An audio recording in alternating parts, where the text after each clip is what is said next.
Hello ನಮಸ್ತೆ ವೀಕ್ಷಕರೇ, ಈ ಹೊತ್ತಿನ ವಿಶೇಷ ಕಾರ್ಯಕ್ರಮಕ್ಕೆ ನಿಮ್ಗೆಲ್ರಿಗೂ ಸ್ವಾಗತ. ಎಲ್ರಿಗೂ ಗೊತ್ತಿದೆ ಯಾವ ವಿಚಾರದ ಬಗ್ಗೆ ಮಾತನಾಡ್ತಿದ್ದೀವಿ ಅಂತ. ಕೆಲವರಿಗೆ ಕುತೂಹಲ ಅಂತ ಅನಿಸಿದ್ರೆ ಇನ್ನು ಕೆಲವರಿಗೆ ಅಸಹ್ಯ ಅಂತಲೂ ಒಂದು ಕಡೆನೆಲ್ಲ ಅನಿಸಿರಬಹುದು. ಆದರೆ ಈ ಈ ಈ ಸಂಚಿಕೆಯನ್ನು ಪ್ರಸಾರ ಮಾಡೋದ್ರ ಹಿಂದೆ ಒಂದು ಒಳ್ಳೆ ಇಂಟ್ರೆಸ್ಟಿಂಗ್ ಕಥೆ ಇದೆ, ಅದನ್ನು ನಾನು ಹೇಳ್ತೀನಿ. ಆದರೆ ಇವತ್ತು ನಮ್ಮ ಜೊತೆ ಕಾರ್ಯಕ್ರಮದಲ್ಲಿ ಮಾತನಾಡೋದಕ್ಕೆ ಸುಲೋಚನಾ ಕೊಡವೂರು ಅವರು ಬಂದಿದ್ದಾರೆ. ಅವರಿಗೆ ಕಾರ್ಯಕ್ರಮಕ್ಕೆ ನಾನು ಸ್ವಾಗತ ಅಂತ ಹೇಳ್ತಾ ಇದ್ದೇನೆ. ನಮಸ್ಕಾರ. ನಮಸ್ಕಾರ. ಹೇಗಿದ್ದೀರಿ ನೀವು? ಚೆನ್ನಾಗಿದ್ದೇನೆ. ಇವರೊಂದಿಗೆ ಮಾತನ್ನು ಶುರು ಮಾಡೋದಕ್ಕಿಂತ ಮುಂಚೆ ವೀಕ್ಷಕರೇ, ಮೊನ್ನೆ ಆಫೀಸ್ನಲ್ಲಿ ಕೂತಿದ್ದಾಗ ನಮ್ಮ ಉಡುಪಿ ರಿಪೋರ್ಟರ್ ಅವರು ದಿವಾಕರ್ ಅವರು ಬಂದು ಒಂದು ಪುಸ್ತಕನ ನನ್ನ ಕೈಯಲ್ಲಿ ಕೊಟ್ಟರು. ಈ ಪುಸ್ತಕನ ಇದು ತುಳುನಲ್ಲಿದೆ, ಸ್ವಲ್ಪ ಹತ್ರದಿಂದ ನೋಡ್ಬೋದು. ಮೈ ನೀರು ಪನ್ಪಿ ಅಮೃತದ ಮೈಮೆ ಹೊರ ಓದಲೆ ಅಂತ. ಸೊ ಇದನ್ನು ನಾನು ನೋಡಿದೆ, ಆದರೆ ತುಳುನಲ್ಲಿ ಬರೆದಿದ್ರು. ಹಾಗಾಗಿ ನಾನು ತಕ್ಷಣ ಕೇಳಿದೆ ಕನ್ನಡದಿಲ್ವಾ ಅಂತ.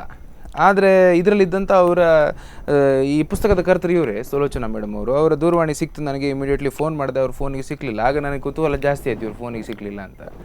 ಆಮೇಲೆ ಮತ್ತೆ ಮಾರನೇ ದಿನ ಸಿಕ್ಕಿದ್ರು. ನಾನು ಕನ್ನಡ ಪುಸ್ತಕ ಅವ್ರನ್ನ ಕರೆದ್ವಿ ನಾವು ಆಫೀಸಿಗೆ. ಅವ್ರ ಜೊತೆ ಕೂತು ಒಂದು ಅರ್ಧ ಮುಕ್ಕಾಲು ಗಂಟೆ ಮಾತನಾಡಿದ್ವಿ. ಆಗ ಕನ್ನಡದಲ್ಲೂ ಬರೆದಿದ್ದೇನೆ, ಇಂಗ್ಲೀಷಲ್ಲೂ ಬರೆದಿದ್ದೇನೆ ಅಂತ ಹೇಳಿಬಿಟ್ರು. ಸರಿ, ಬೆಸ್ಟ್, ಒಳ್ಳೆಯದೇ ಆಯಿತು, ಕನ್ನಡ ಕೊಡಿ ಅಂತ ಹೇಳಿ ಕನ್ನಡವನ್ನು ಓದಿ ಸುಮಾರು ದಿನದಿಂದ ಇವರೊಟ್ಟಿಗೆ ಕೂತ್ಕೊಂಡಿದ್ದೊಂದು ಸಂಚಿಕೆ ಮಾಡಬೇಕು ಅಂತ ಇದ್ದೆ. ಆದರೆ ಇವತ್ತು ಅದು ಸಾಕಾರ ಆಗ್ತಾ ಇದೆ. ವಿಷಯ ಏನಿಲ್ಲ, ಸ್ವಮೂತ್ರ ಸೇವನೆಯಿಂದ ಏನೇನೆಲ್ಲ ಸಾಧ್ಯ ಆಗುತ್ತೆ ಬದಲಾವಣೆ ನಮ್ಮ ಜೀವದಲ್ಲಿ ಮತ್ತು ಜೀವನದಲ್ಲಿ ಅನ್ನೋದೇ ಇವತ್ತಿನ ವಿಷಯ. ಕರೆಕ್ಟಾ ಮೇಡಮ್? ಹೌದು. ನಾನು ಮೊದಲು ನಿಮಗೆ ನನ್ನ ಅಭಿನಂದನೆಗಳನ್ನು ಹೇಳ್ತೇನೆ. ನೀವು ಓಪನ್ ಆಗಿ ಈ ಪುಸ್ತಕನ ಬರೆದಿದ್ದೀರಿ ನೋಡಿ, ಅದಕ್ಕೆ ನಿಮಗೆ ಕಂಗ್ರ್ಯಾಚುಲೇಷನ್ಸ್ ಫಸ್ಟ್. ಕೃತಜ್ಞತೆಗಳು. ನೀವು ಒಳ್ಳೆಯ ದೃಷ್ಟಿಯಿಂದ ಬರೆದದ್ದು ಅಲ್ಲ, ನೀವು ಫಸ್ಟಿಗೆ ಬರಿತಾ ಇರಬೇಕಾದ್ರೆ, ನೀವು ನಾನು ಓದಿದ್ದೇನೆ ಪೂರ್ತಿ ಪುಸ್ತಕ. ನೀವು ಫಸ್ಟಿಗೆ ಬರಿತಾ ಇರಬೇಕಾದ್ರೆ ಅಥವಾ ಬರೆಯೋದಕ್ಕಿಂತ ಮುಂಚೆ ಇದು ಬರಿಬೇಕೋ ಬೇಡೋ ಅಂತ ಅನಿಸಿರ್ಬೋದು ನಿಮಗೆ?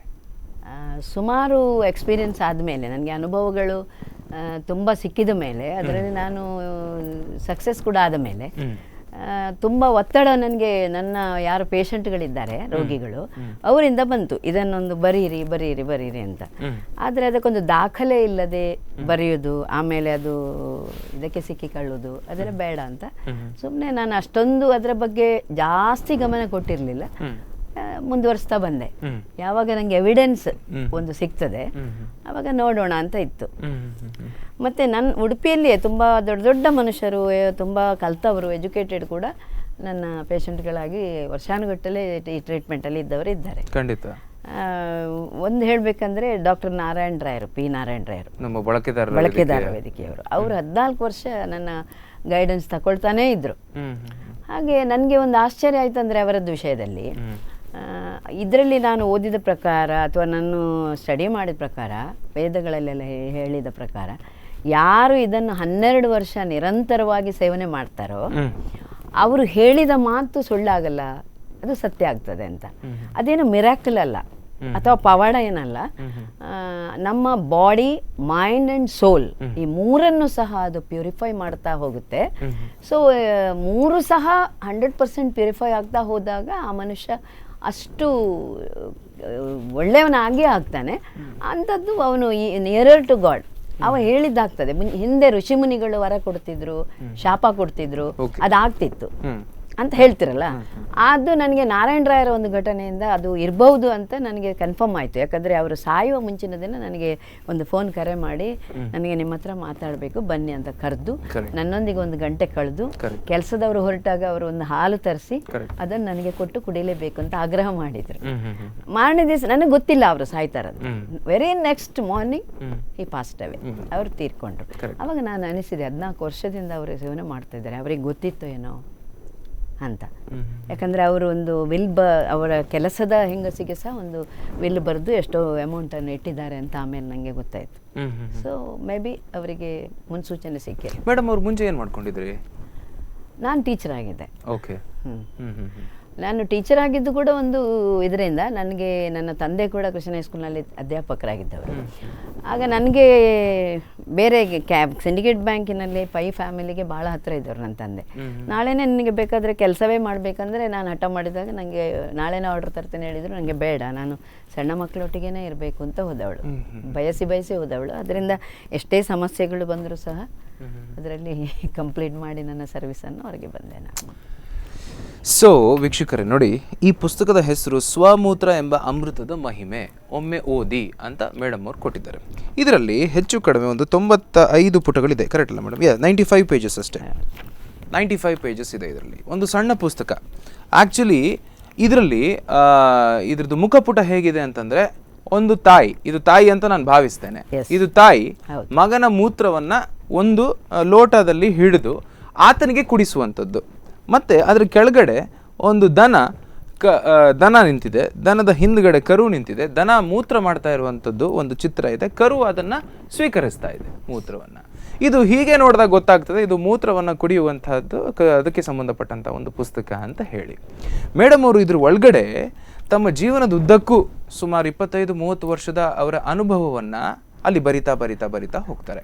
ಯಾರ್ಯಾರಲ್ಲಿ ಏನೇನು ಮಾಡಿದ್ರು, ಯಾರ್ಯಾರು ಇವ್ರ ಹತ್ರ ಬಂದರು, ಇವ್ರು ಯಾರ್ಯಾರಿಗೆ ಹೇಳಿದ್ರು, ಅದೊಂದು ಕತೆ ಫಾರ್ಮ್ಯಾಟಲ್ಲಿ ಅವ್ರು ಬರಿತಾ ಬರ್ತಾರೆ. ಮತ್ತು ಯಾವುದೂ ಕೂಡ ಅದು ಕಪೋಲ ಕಲ್ಪಿತವಾದಂಥ ಕಥೆ ಅಲ್ಲ, ಅವರ ಜೀವನದ ಸ್ವಂತ ಅನುಭವದ ಕತೆ.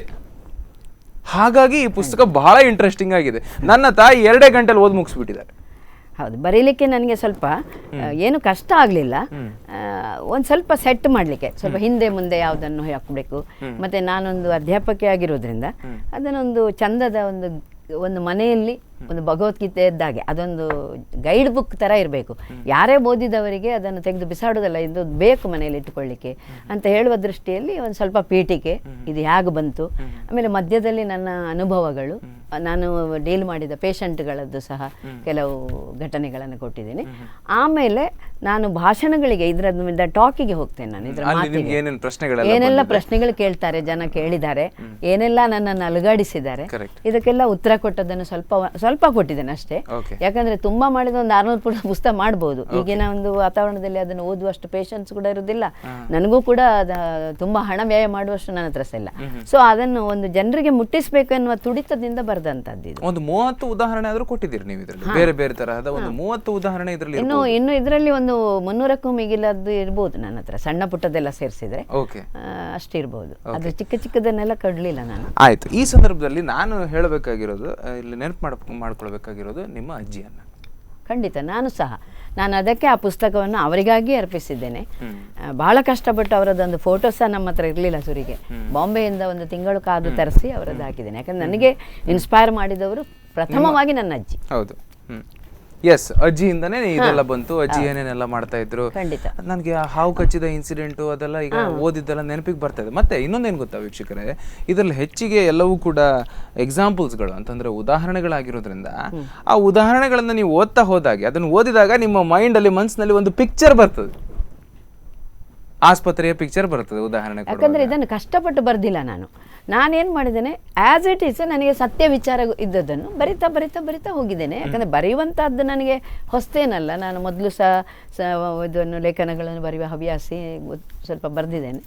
ಆದರೆ ಬರೆಯುವಾಗ ನಾನು ಏನಂದರೆ ಒಟ್ಟಾರೆ ಬರೆದಿಲ್ಲ. ಜಾನಕಿ ಬ್ರಹ್ಮ ಅವರೊಮ್ಮೆ ಹೇಳಿದರು, ನಮ್ಮ ತುಳು ಅಕಾಡೆಮಿ ಅವರು, ತುಂಬ ಬರೆಯುವುದಕ್ಕಿಂತಲೂ ಅವರದ್ದು ಹೆಡ್ಡಿಂಗ್ ನೋಡಿ, ಒಮ್ಮೆ ಓದಿ ಅಂತ. ಯಾವುದು ಒಂದ್ಸಲ ಓದಬೇಕಾದ್ದು ಒಂದು ಪುಸ್ತಕ ಬರೆದ್ರು ಅದು ದೊಡ್ಡ ಸಾಧನೆ ಅಂತ ಹೇಳಿದ್ರು. ನನಗೆ ಆವಾಗ ಅದು ತಲೆಗೆ ಹೋಯ್ತು, ಅವ್ರು ಹೇಳುದು ಸಹ ಹೌದು ಅಂತ ಅಲ್ವಾ. ಮತ್ತೆ ಕನ್ನಡ ಪುಸ್ತಕಕ್ಕೆ ಡಾಕ್ಟರ್ ಬಿ.ಎಂ. ಹೆಗಡೆ ಅವರು ಮುನ್ನುಡಿಯನ್ನು, ಬಿ.ಎಂ. ಹೆಗಡೆ ಅವರು ತುಳುವಿಗೆ ಕೊಟ್ಟಿದ್ದಾರೆ. ಅವರು ಕನ್ನಡಕ್ಕಲ್ಲ, ಮೊದಲು ಬರ್ದದ್ದು ನಾನು ತುಳು. ಆಕ್ಚುಲಿ ನಾನು ಕನ್ನಡವನ್ನು ಪ್ರಾರಂಭ ಮಾಡಿದೆ ಒಂದು 20-25 ಪುಟ ಮಾಡುವಾಗ. ಜಾನಕಿ ಬ್ರಹ್ಮ ಅವರವರ ಸಂಪರ್ಕ ನನಗಿದೆ, ನನ್ನ ಸ್ನೇಹಿತೆ ಕೂಡ. ಅವರು ತುಳು ವಿಶ್ವ ಸಮ್ಮೇಳನ ಆಗ್ತದೆ ಅಡ್ಯಾರ್ನಲ್ಲಿ, ಅಲ್ಲಿ ನಾವು ಒಂದು 5 ಲಕ್ಷ ಜನ ಸೇರ್ತಾರೆ. ಈ ಪುಸ್ತಕವನ್ನು ನೀವು ತುಳುವಿನಲ್ಲಿ ಬರೆದ್ರೆ ಒಳ್ಳೇದು ಅಂತ ನನಗೆ ತುಂಬಾ ಒತ್ತಡ ತಂದ್ರು, ಬರೀರಿ ಅಂತ. ಹಾಗೆ ನಾನು ಕನ್ನಡವನ್ನಲ್ಲೇ ಬಿಟ್ಟು ತುಳುವಲ್ಲಿ ಬರೆದೆ. ಅದು ಸುದೈವವಶಾತ್, ಅದು ಏನು ಕಾಕತಾಳೀಯವೋ ಅಲ್ಲ ಏನಂದು ಗೊತ್ತಿಲ್ಲ. ಒಂದು ದಿನದಲ್ಲಿ ಇಷ್ಟು ಪುಸ್ತಕ ರಿಲೀಸ್ ಮಾಡುವಾಗ ಯಾರೋ ಗೆಸ್ಟ್ಗಳಿರ್ತಾರಲ್ಲ, ಅವರೊಟ್ಟಿಗೆ ಒಂದೊಂದೇ ಪುಸ್ತಕವನ್ನು ಒಂದೊಂದೇ ದಿವಸವನ್ನು ಅತಿಥಿಗಳ ಹತ್ರ ಅವರು ರಿಲೀಸ್ ಮಾಡಿಸಿದ್ರು. ನನ್ನದು ಬಿಡುಗಡೆಗೆ ಅದು ಹೇಮಾವತಿ ಹೆಗ್ಗಡೆ ದಂಪತಿಗಳಿಗೆ, ಧರ್ಮಸ್ಥಳ ಹೆಗ್ಗಡೆ, ವೀರೇಂದ್ರ ಹೆಗ್ಗಡೆ ಅವರ ಕೈಗೆ ಹೋಯ್ತದು. ನನಗೆ ಬಹಳ ಸಂತೋಷ ಆಯಿತು ಮಾತ್ರ ಆ ಮೂಮೆಂಟಿಗೆ. ನನಗೆ ನಾನು ಬರೆದದ್ದು ಸಹ ಒಂದು ರೀತಿಯಲ್ಲಿ ಇದು ಆಧ್ಯಾತ್ಮಿಕ ದೃಷ್ಟಿಯಿಂದ ಸಹ ನಾನು ಬರೆದಿದ್ದೇನೆ. ಯಾಕಂದರೆ ಜನರಿಗೆ ಇದು ತುಂಬ ಪ್ರಯೋಜನ ಆಗಬೇಕು, ತುಂಬ ಕಷ್ಟದಲ್ಲಿರುವವರಿಗೆ ಇದೊಂದು ಸಹಾಯಕವಾಗಬೇಕು ಅಂತ ನನ್ನ ಮನಸ್ಸಿನೊಳಗಿನ ಒಂದು ಆಳದ ಒಂದು ಆಸೆ, ಅದಕ್ಕೆ ಬರೆದೇನೆ. ಅದು ಅವರ ಕೈಗೆ ಹೋದದ್ದು ನೋಡಿ ನನಗೆ ಸ್ವಲ್ಪ ಮಾನಸಿಕವಾಗಿ ನನಗೆ ತುಂಬ ಖುಷಿ ಸಾಯಿತು ಅಲ್ವಾ. ಆಮೇಲೆ ನಾನು ಕನ್ನಡದಲ್ಲಿ ಪೂರ್ತಿ ಮಾಡಿದೆ. ಕನ್ನಡದಲ್ಲಿ ಪೂರ್ತಿಯಾದ ಮೇಲೆ ಕನ್ನಡದಲ್ಲಿ ತುಂಬ ಬೇಡಿಕೆ ಬಂತು. ತುಳು ಓದುವುದಿಲ್ಲ ನಮ್ಮ ತುಳುವರು. ಕರೆಕ್ಟ್. ಇದೊಂದು ದೊಡ್ಡ ನಮ್ಮ ಕೊರತೆ. ಕರೆಕ್ಟ್. ತುಳುವಿನ ಮೇಲೆ ಅಭಿಮಾನ ಇಲ್ಲ ಅಂತಲ್ಲ, ಪುಸ್ತಕ ತಗೊಂಡು ಹೋಗ್ತಾರೆ. ಎಷ್ಟೋ ಜನ ನನಗೆ ಫೋನ್ನಲ್ಲಿ ಅಂದ್ರೆ ಸ್ವಲ್ಪ ಮೇ ಬಿ ಈಗ ನಾನೇ ತುಳುವನ್ನು ಮಾತಾಡೋದಕ್ಕೆ ಈಗ ನಾನು ಕೂಡ ಯಾಕೆ ಕನ್ನಡ ಓದೋದಕ್ಕೆ ಪ್ರಿಫರ್ ಮಾಡಿದೆ ಅಂತ, ನಾನು ತುಳು ಎಷ್ಟೇ ಫ್ಲೂಯೆಂಟ್ ಆಗಿ ಮಾತಾಡಿದ್ರು ಮೇಡಮ್, ಅದು ಓದುವಾಗ ಮೇ ಬಿ ಸ್ವಲ್ಪ ಸ್ಲೋ ಆಗುತ್ತೇನೋ. ಆದ್ರೆ ತುಂಬಾ ತುಳು ಓದಿದವರಿಗೆ ಬಹಳ ಇಷ್ಟ ಆಗಿ ನನ್ನ ಕನ್ನಡ ತುಳು ಎರಡು ಓದಿದವರು ತುಳು ಬಾರಿ ಪೊರ್ಲುಂಡು ಕರೆಕ್ಟ್ ಅಂತ ಹೇಳ್ತಿದ್ರು. Correct correct. ಆದ್ರೆ ನಾನು ಬರಿತಾ ಹೋದ ಹಾಗೆ ಇದು ನೆಕ್ಸ್ಟ್ ಬರೆಯುವಾಗ ಎಣಿಸಿದೆ ತುಳುವಿಗಿಂತ ಇದು ಕನ್ನಡ ಒಳ್ಳೇದಾಗ್ಬೇಕು ಅಂತ. ಆದ್ರೆ ನನಗೆ ಓದಿದ್ದವರು ತುಳುವೇ ಚೆನ್ನಾಗಿದೆ ಅಂತ ಹೇಳ್ತಾರೆ. ಒಂದೇ ಅದು ಟ್ರಾನ್ಸ್ಲೇಷನ್ ಒಂದು ಸ್ವಲ್ಪ ಆಚೆ ಈಚೆ ಇರಬಹುದು, ನಾನೇ ಎರಡು ಬರ್ದದ್ದು. ಆದ್ರಿಂದ ಕನ್ನಡವನ್ನು ನಾನು ಬರೆಯುವಾಗ ಸ್ವಲ್ಪ ಆಲೋಚನೆ ಮಾಡಿದೆ, ಇದು ಕನ್ನಡ ಎಲ್ಲರೂ ಕೇಳುವುದರಿಂದ ಬರೆಯೋಣ ಅಂತ ಬರಿತಾ ಹೋದೆ. ಅದರಲ್ಲಿ ವಿಚಾರಗಳೆಲ್ಲ ಒಂದೇ ಇದೆ, ಭಾಷೆ ಮಾತ್ರ ಬದಲಾವಣೆ. ಆಮೇಲೆ ನನಗೆ ನಮ್ಮ ಒಂದು ಗುರೂಜಿ ಇದ್ದಾರೆ, ಅವರು S.A. ಭಂಡಾರ್ಕರ್ ಅಂತ, ನಿಮಗೆ ಗೊತ್ತಿರಬಹುದು. ಇಲ್ಲಿ ಅವರು ತುಂಬ ಎಲೆಮರೆ ಕಾಯಿಯ ಹಾಗೆ ಕೆಲಸ ಮಾಡ್ತಿದ್ದಾರೆ. ಅವರದ್ದೊಂದು ಇಂಡಿಯಾ ನಾವು ಫೌಂಡೇಶನ್ ಅಂತಿದೆ, ಅದರಲ್ಲಿಯೂ ನಾನೊಂದು ಕಾಲೇಜುಗಳಿಗೆಲ್ಲ ಕ್ಲಾಸ್ ಕೊಡಲಿಕ್ಕೆ ಅದನ್ನು ಹೋಗ್ತೇನೆ, ವ್ಯಕ್ತಿತ್ವ ವಿಕಸನ ಅಂತ. ಅದರಲ್ಲಿಯೂ ಅವರಿಗೆ ಏನಂತ ಹೇಳಿದರೆ, ಅವರನ್ನು ಈ ಲೌಕಿಕವಾದ ಒಂದು ಜೀವನದಿಂದ ಆ ಯುವಕರನ್ನು ಮೆಲ್ಲ ತಗೊಂಡು ಹೋಗಿ ಸ್ಪಿರಿಚುವಲ್ ಲೈಫಿನ ಕಡೆ ಬಿಡುವಂಥದ್ದು, ಅವರಿಗೆ ಕ್ರಿಯೇಟಿವಿಟಿಗೆ ಅವರ ಸಬ್ಕಾನ್ಷಿಯಸ್ ಮೈಂಡ್ನಲ್ಲಿ ಏನಿದೆ ಅದನ್ನು ರಿಮೂವ್ ಮಾಡಿ ಅಲ್ಲಿ 10 ವರ್ಷ ಮುಂದಿನ ವಿಷನ್ ಅನ್ನು ತುಂಬಿಸುವಂಥ ಒಂದು ಕಾರ್ಯಕ್ರಮ ಅದು. ಅದರಲ್ಲಿ ನಾನು ವರ್ಷಕ್ಕೊಂದು ತುಂಬ ಕಾಲೇಜುಗಳಿಗೆ ಹೋಗ್ತೇನೆ 9 ವರ್ಷದಿಂದ. ಅದು ಸಂಪೂರ್ಣವಾಗಿ ಉಚಿತವಾಗಿ ಮಾಡುವಂಥ ನನ್ನ ಸೇವೆ. ನನಗೆ ಮನೆಯವರೆಗೆ ಗಾಡಿ ಕಳಿಸ್ತಾರೆ, ಮೆಟೀರಿಯಲ್ ಕೊಡ್ತಾರೆ, ನನಗೆಲ್ಲ ವ್ಯವಸ್ಥೆಯನ್ನು ನೋಡ್ಕೊಳ್ತಾರೆ. ಯಾಕಂದರೆ ನನ್ನನ್ನು ಅವರು ಕಾಂಟ್ಯಾಕ್ಟ್ ಮಾಡಿದಾಗ ನಾನು ಹೇಳಿದ್ದೇನೆ, ನನಗೆ ಫ್ಯಾಮಿಲಿ ಕಮಿಟ್ಮೆಂಟ್ಸ್ ಇದೆ, ನೋ ಪ್ರಾಫಿಟ್ ನೋ ಲಾಸ್ ಬೇಸಲ್ಲಿ ಆದರೆ ನನ್ನ ಟೈಮ್ ಕೊಡ್ತೇನೆ ಅಂತ. ಸೊ ನಾನು ಇವತ್ತಿಗೂ ಕೊಡ್ತಾ ಇದ್ದೇನೆ. ಅದು ಸುಮಾರು 23 ಕಂಟ್ರೀಸ್ಗಳಲ್ಲಿ ನಡೀತಾ ಇದೆ, ಹೊರಗೆ ಕೂಡ ಆ ತರಗತಿಯನ್ನು ಮಾಡ್ತಾ ಇದ್ದೆ ನಾನು. ಆಗ ಅವರೇನು ಹೇಳಿದರು, ಅವ್ರಿಗೆ ಸ್ವಲ್ಪ ಕೆಲವು ಪ್ರಾಬ್ಲಮ್ಸ್ ಇತ್ತು. ಅವಾಗ ನಾನು ಹೇಳಿದೆ, ಸರ್ ಇಂಥದ್ದೊಂದು ಪುಸ್ತಕ ಇದೆ ಅಂತ. ನಾನು ಕೊಟ್ಟ ಕೂಡಲೇ ಹೇಳಿದರು, ಇದನ್ನು ನೀನು ಇಂಗ್ಲೀಷ್ನಲ್ಲಿ ಮಾಡಲೇಬೇಕಮ್ಮ. ಈಗಿನ ಜನ್ರೇಷನ್ ಎಲ್ಲ ಇಂಗ್ಲೀಷ್ನಲ್ಲಿ ಓದಲಿಕ್ಕೆ ಇಷ್ಟಪಡ್ತಾರೆ, ಓದೋರೇ ಇಲ್ಲ, ಓದಿದ್ರು ಇದನ್ನು ಓದಲ್ಲ ಅವರು ಅಂತ. ಹೌದು ಅಂತ ಅನ್ನಿಸಿತು ನನಗೆ. ಆಗ ನನ್ನ ಕಸಿನ್ ಸಿಸ್ಟರ್ ಒಬ್ಬರಿದ್ದಾರೆ, ಭವಾನಿ ಶೆಟ್ಟಿ ಅಂತ, ಅವ್ರ ಹತ್ರ ನಾನು ಟ್ರಾನ್ಸ್ಲೇಷನ್ ಅದನ್ನು ಮಾಡಿಸಿದೆ. ಇದು ಇಂಗ್ಲಿಷ್ಗೆ ಯಾರು ಟ್ರಾನ್ಸ್ಲೇಟ್ ಮಾಡಿ? ಭವಾನಿ ಶೆಟ್ಟಿ ಅವರು ಇಂಗ್ಲಿಷ್ಗೆ ಟ್ರಾನ್ಸ್ಲೇಟ್ ಮಾಡಿದ್ರು. ಎನಿವೆ, ನನಗೆ ನಿಮ್ಮ ಅಜ್ಜಿ ಈಗ ತುಂಬಾ ನೆನಪಾಗ್ತಾರೆ. ಯಾಕಂತಂದ್ರೆ ಇಷ್ಟೆಲ್ಲ ಆಗೋದಕ್ಕೆ ಕಾರಣನೇ ನಿಮ್ಮ ಅಜ್ಜಿ. ಹಾಗೆ ನಿಮ್ಮ ಅಜ್ಜಿ ತರ ಬಹಳಷ್ಟು ಮಂದಿ ಎಲ್ಲ ಇದ್ದಿರ್ಬೋದು, ಬಟ್ ನೀವು ಅದನ್ನ ಕ್ಯಾರಿ ಮಾಡಿದ್ರಿ. ತುಂಬಾ ಮಂದಿ ಕ್ಯಾರಿ ಮಾಡಲಿಲ್ಲ ಇರಬಹುದು. ನನ್ನ ಅನುಭವ ಅಂದ್ರೆ, ಈ ಪುಸ್ತಕ ಓದಿದ ಮೇಲೆ ನನಗೆ ಫೋನ್ ಕಾಲ್ಗಳಲ್ಲಿ ಕೂತ್ಕೊಳ್ಳಿಕ್ಕೆ ಆಗದಷ್ಟು ರೆಸ್ಪಾನ್ಸ್ ಸಿಕ್ಕಿತು. ಆಗ ನನಗೆ ಕನ್ನಡವನ್ನು ಬೇಗ ಮುಗಿಸ್ಬೇಕಂತಾಯ್ತು. ಆಮೇಲೆ ಇಂಗ್ಲಿಷ್ ಕೂಡ ಮಾಡಿಬಿಡುವಂತ ಉಮೇದ್ನಲ್ಲಿ ಮಾಡಿದೆ ಅದನ್ನು. ಬಹಳ ಖರ್ಚು ವೆಚ್ಚ ಯಾವುದನ್ನು ಎಣಿಸದೆ ತುಂಬಾ ರೆಸ್ಪಾನ್ಸ್ ಇದೆ. ಈ ಪುಸ್ತಕ ಓದದವರು ಇದರಲ್ಲಿ ನನ್ನ ದೂರವಾಣಿ ಇರೋದ್ರಿಂದ ಒಬ್ರಿಗೊಬ್ರು ಹೇಳಿ ನನಗೆ ಕರೆ ಬರ್ತಾ ಇರ್ತದೆ. ನಿನ್ನೆ ರಾತ್ರಿ ಕೂಡ ನನಗೆ ಅದಕ್ಕಾಗಿ ನಾನು ಒಂದು ಪ್ಯಾಂಪ್ಲೆಟ್ ಪ್ರಿಂಟ್ ಮಾಡಿದ್ದೆ. ನಿನ್ನೆ ನಾನು ಕೆಲವು ಹಂಚಿದ್ದೆ ಅಲ್ಲಿ ಫಂಕ್ಷನ್ನಲ್ಲಿ, ನಿನ್ನೆ ಒಂದು ಫಂಕ್ಷನಲ್ಲಿ. ರಾತ್ರಿ ನನಗೆ 10 ಗಂಟೆ ಒಳಗೆ 4 ಫೋನ್ ಕಾಲ್ ಬಂದಿದೆ. Very good, very nice. ಅದರಿಂದ ಜನರಿಗೆ ಬೇಕು ಇದು. ಖಂಡಿತ ಬೇಕು. ಸ್ವೀಕಾರ ಮಾಡೋರು ಮುಕ್ತ ಮನಸ್ಸಿನಿಂದ ಸ್ವೀಕಾರ ಮಾಡ್ತಾರೆ. ಅದೇ ಚೌಕಟ್ಟಿನೊಳಗಿರೋರು ಇಲ್ಲ ಎಲ್ಲ ಬಂಡಲ್ ಸುಳ್ಳು ಅಂತ ಹೇಳೋರಿಗೆ ನಾವೇನು ಹೇಳೋಕ್ಕಾಗಲ್ಲ. ಇರಲಿ ಮೇಡಮ್. ಆದರೆ ಈಗ ನನಗೆ let's come to the point. ಈಗ ಇಷ್ಟೊಂದೆಲ್ಲ ಬೇಸಿಕ್ ಪೀಠಿಕೆ ಎಲ್ಲ ನಾವು ಹಾಕಿ ಆಯಿತು. ನನಗೀಗ ಹೇಳಿ, ಶಿವಾಂಬು ಕಲ್ಪ ಅಲ್ಲಿಂದನೇ ಶುರು ಆಗೋದು ನಿಮ್ಮ ಪುಸ್ತಕ. ಶಿವಾಂಬು ಕಲ್ಪ ಅಂದ್ರೆ ಏನು? ಶಿವಾಂಬು ಅಂದ್ರೆ, ಅಂಬು ಅಂದ್ರೆ ನೀರು. ಅದು ಯಾಕಂದ್ರೆ ಅಥರ್ವಣ ಇದು ವೇದದಲ್ಲಿ ಒಂದು ಶಿವಾಂಬು ಕಲ್ಪ ಅಂತ ಒಂದು ಘಟಕನೇ ಇದೆ. ಅಲ್ಲಿ ಏನಂದ್ರೆ ಆ ಕತೆ ಸುಳ್ಳು ಸತ್ಯ ನಮ್ಗೆ ಇಲ್ಲಿ ಪ್ರಸ್ತುತ ಬೇಡ. ಆದ್ರೆ ನನ್ಗೆ ಅನಿಸೋದು ಒಂದೇ, ಪಾರ್ವತಿ ಈಶ್ವರನ ಹತ್ರ ಕೇಳ್ತಾಳೆ, ಈ ಭೂಲೋಕದ ಜನರು ಇಂಥ ಘನ ಕಾಯಿಲೆಗಳಿಂದ, ಔಷಧಗಳಿಲ್ಲದೆ, ಹಣ ಇಲ್ಲದೆ ಅದನ್ನು ಖರ್ಚು ಮಾಡಲಿಕ್ಕೆ ಒದ್ದಾಡ್ತಾ ಇದ್ದಾರೆ, ತುಂಬಾ ಸಫರ್ ಆಗ್ತಿದ್ದಾರೆ. ಅವರಿಗೇನಾದ್ರೂ ಒಂದು ನೀನು ಇದಕ್ಕೆ ಪರಿಹಾರ ಹೇಳಲಿಕ್ಕೆ ಆಗೋದಿಲ್ವಾ ಅಂತ ಈಶ್ವರನ ಹತ್ರ ಕೇಳ್ತಾಳೆ.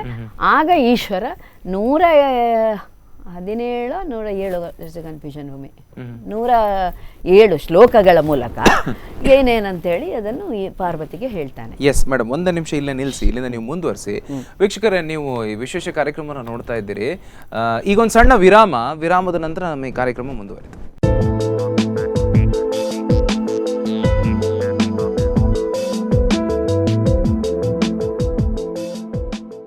ಮತ್ತೊಮ್ಮೆ ಬ್ರೇಕ್ ಆದ್ಮೇಲೆ ಕಾರ್ಯಕ್ರಮಕ್ಕೆ ಸ್ವಾಗತ ವೀಕ್ಷಕರೇ. ಸುಲೋಚನಾ ಮೇಡಮ್ ಅವ್ರ ಜೊತೆ ನಾವು ಮಾತನಾಡ್ತಾ ಇದ್ದೇವೆ. ಅವರು ಈ ಪುಸ್ತಕದ ಕರ್ತೃ. ಸ್ವಮೂತ್ರ ಅನ್ನೋದು ಇದೊಂದು ಅಮೃತ, ಈ ಅಮೃತದ ಮಹಿಮೆ ಒಂದು ಓದಿ ಅಂತ 3 ವರ್ಷನಲ್ಲಿ ಬರೆದಿದ್ದಾರೆ. ತುಳುನಲ್ಲಿ ಬರೆದಿದ್ದಾರೆ, ಇಂಗ್ಲೀಷಲ್ಲಿ ಬರೆದಿದ್ದಾರೆ, ಮತ್ತೆ ಕನ್ನಡದಲ್ಲಿ ಬರೆದಿದ್ದಾರೆ. ನಾನು ಕನ್ನಡವನ್ನು ಓದಿ ಮುಗಿಸಿದ್ದೇನೆ. ಕೇವಲ 95 ಪುಟಗಳ ಈ ಪುಸ್ತಕ ಅದ್ಭುತವಾದಂಥ ಒಂದು ಕೃತಿ. ಇದು ನಿಮಗೆ ಕೊಡುವಂಥ ಒಂದು ಜ್ಞಾನ, ನಾಲೆಜ್ ಇದೆಯಲ್ಲ, ಫ್ಯಾಬ್ಯುಲಸ್ ಅಂಡ್ ಫ್ಯಾಂಟಾಸ್ಟಿಕ್. ಮೇಡಮ್ ಮತ್ತೊಮ್ಮೆ ವೆಲ್ಕಮ್ ಬ್ಯಾಕ್. ಶಿವ ಹೇಳುವಂತ ಕತೆ. ಏನು ಆ ಶ್ಲೋಕದಲ್ಲಿ ಅವನು ಹೇಳ್ತಾ ಹೋಗ್ತಾನೆ. ಆ ಶ್ಲೋಕಗಳು ಇವೆ. ನಾನು ಯಾಕೆ ಇಲ್ಲಿ ಹಾಕ್ಲಿಲ್ಲ ಪುಸ್ತಕದಲ್ಲಿ ಅಂದ್ರೆ, ಒಂದನೇದಾಗಿ ನನಗೆ ಸಂಸ್ಕೃತ ಕಲಿಬೇಕು ಅನ್ನೋ ಆಸೆ ಇದ್ದು ನಾನು ಸ್ವಲ್ಪ ಕಲ್ತಿದ್ದೇನೆ. ಅದನ್ನು ನಾನು ಬೇರೆಯವರ ಹತ್ರ ಅದರ ಅರ್ಥವನ್ನು ಖಾಲಿ ಅದನ್ನು ಮಾತ್ರ ತಗೊಂಡೋಗಿ ಅರ್ಥವನ್ನು ಸಹ ತಿಳ್ಕೊಂಡಿದ್ದೇನೆ.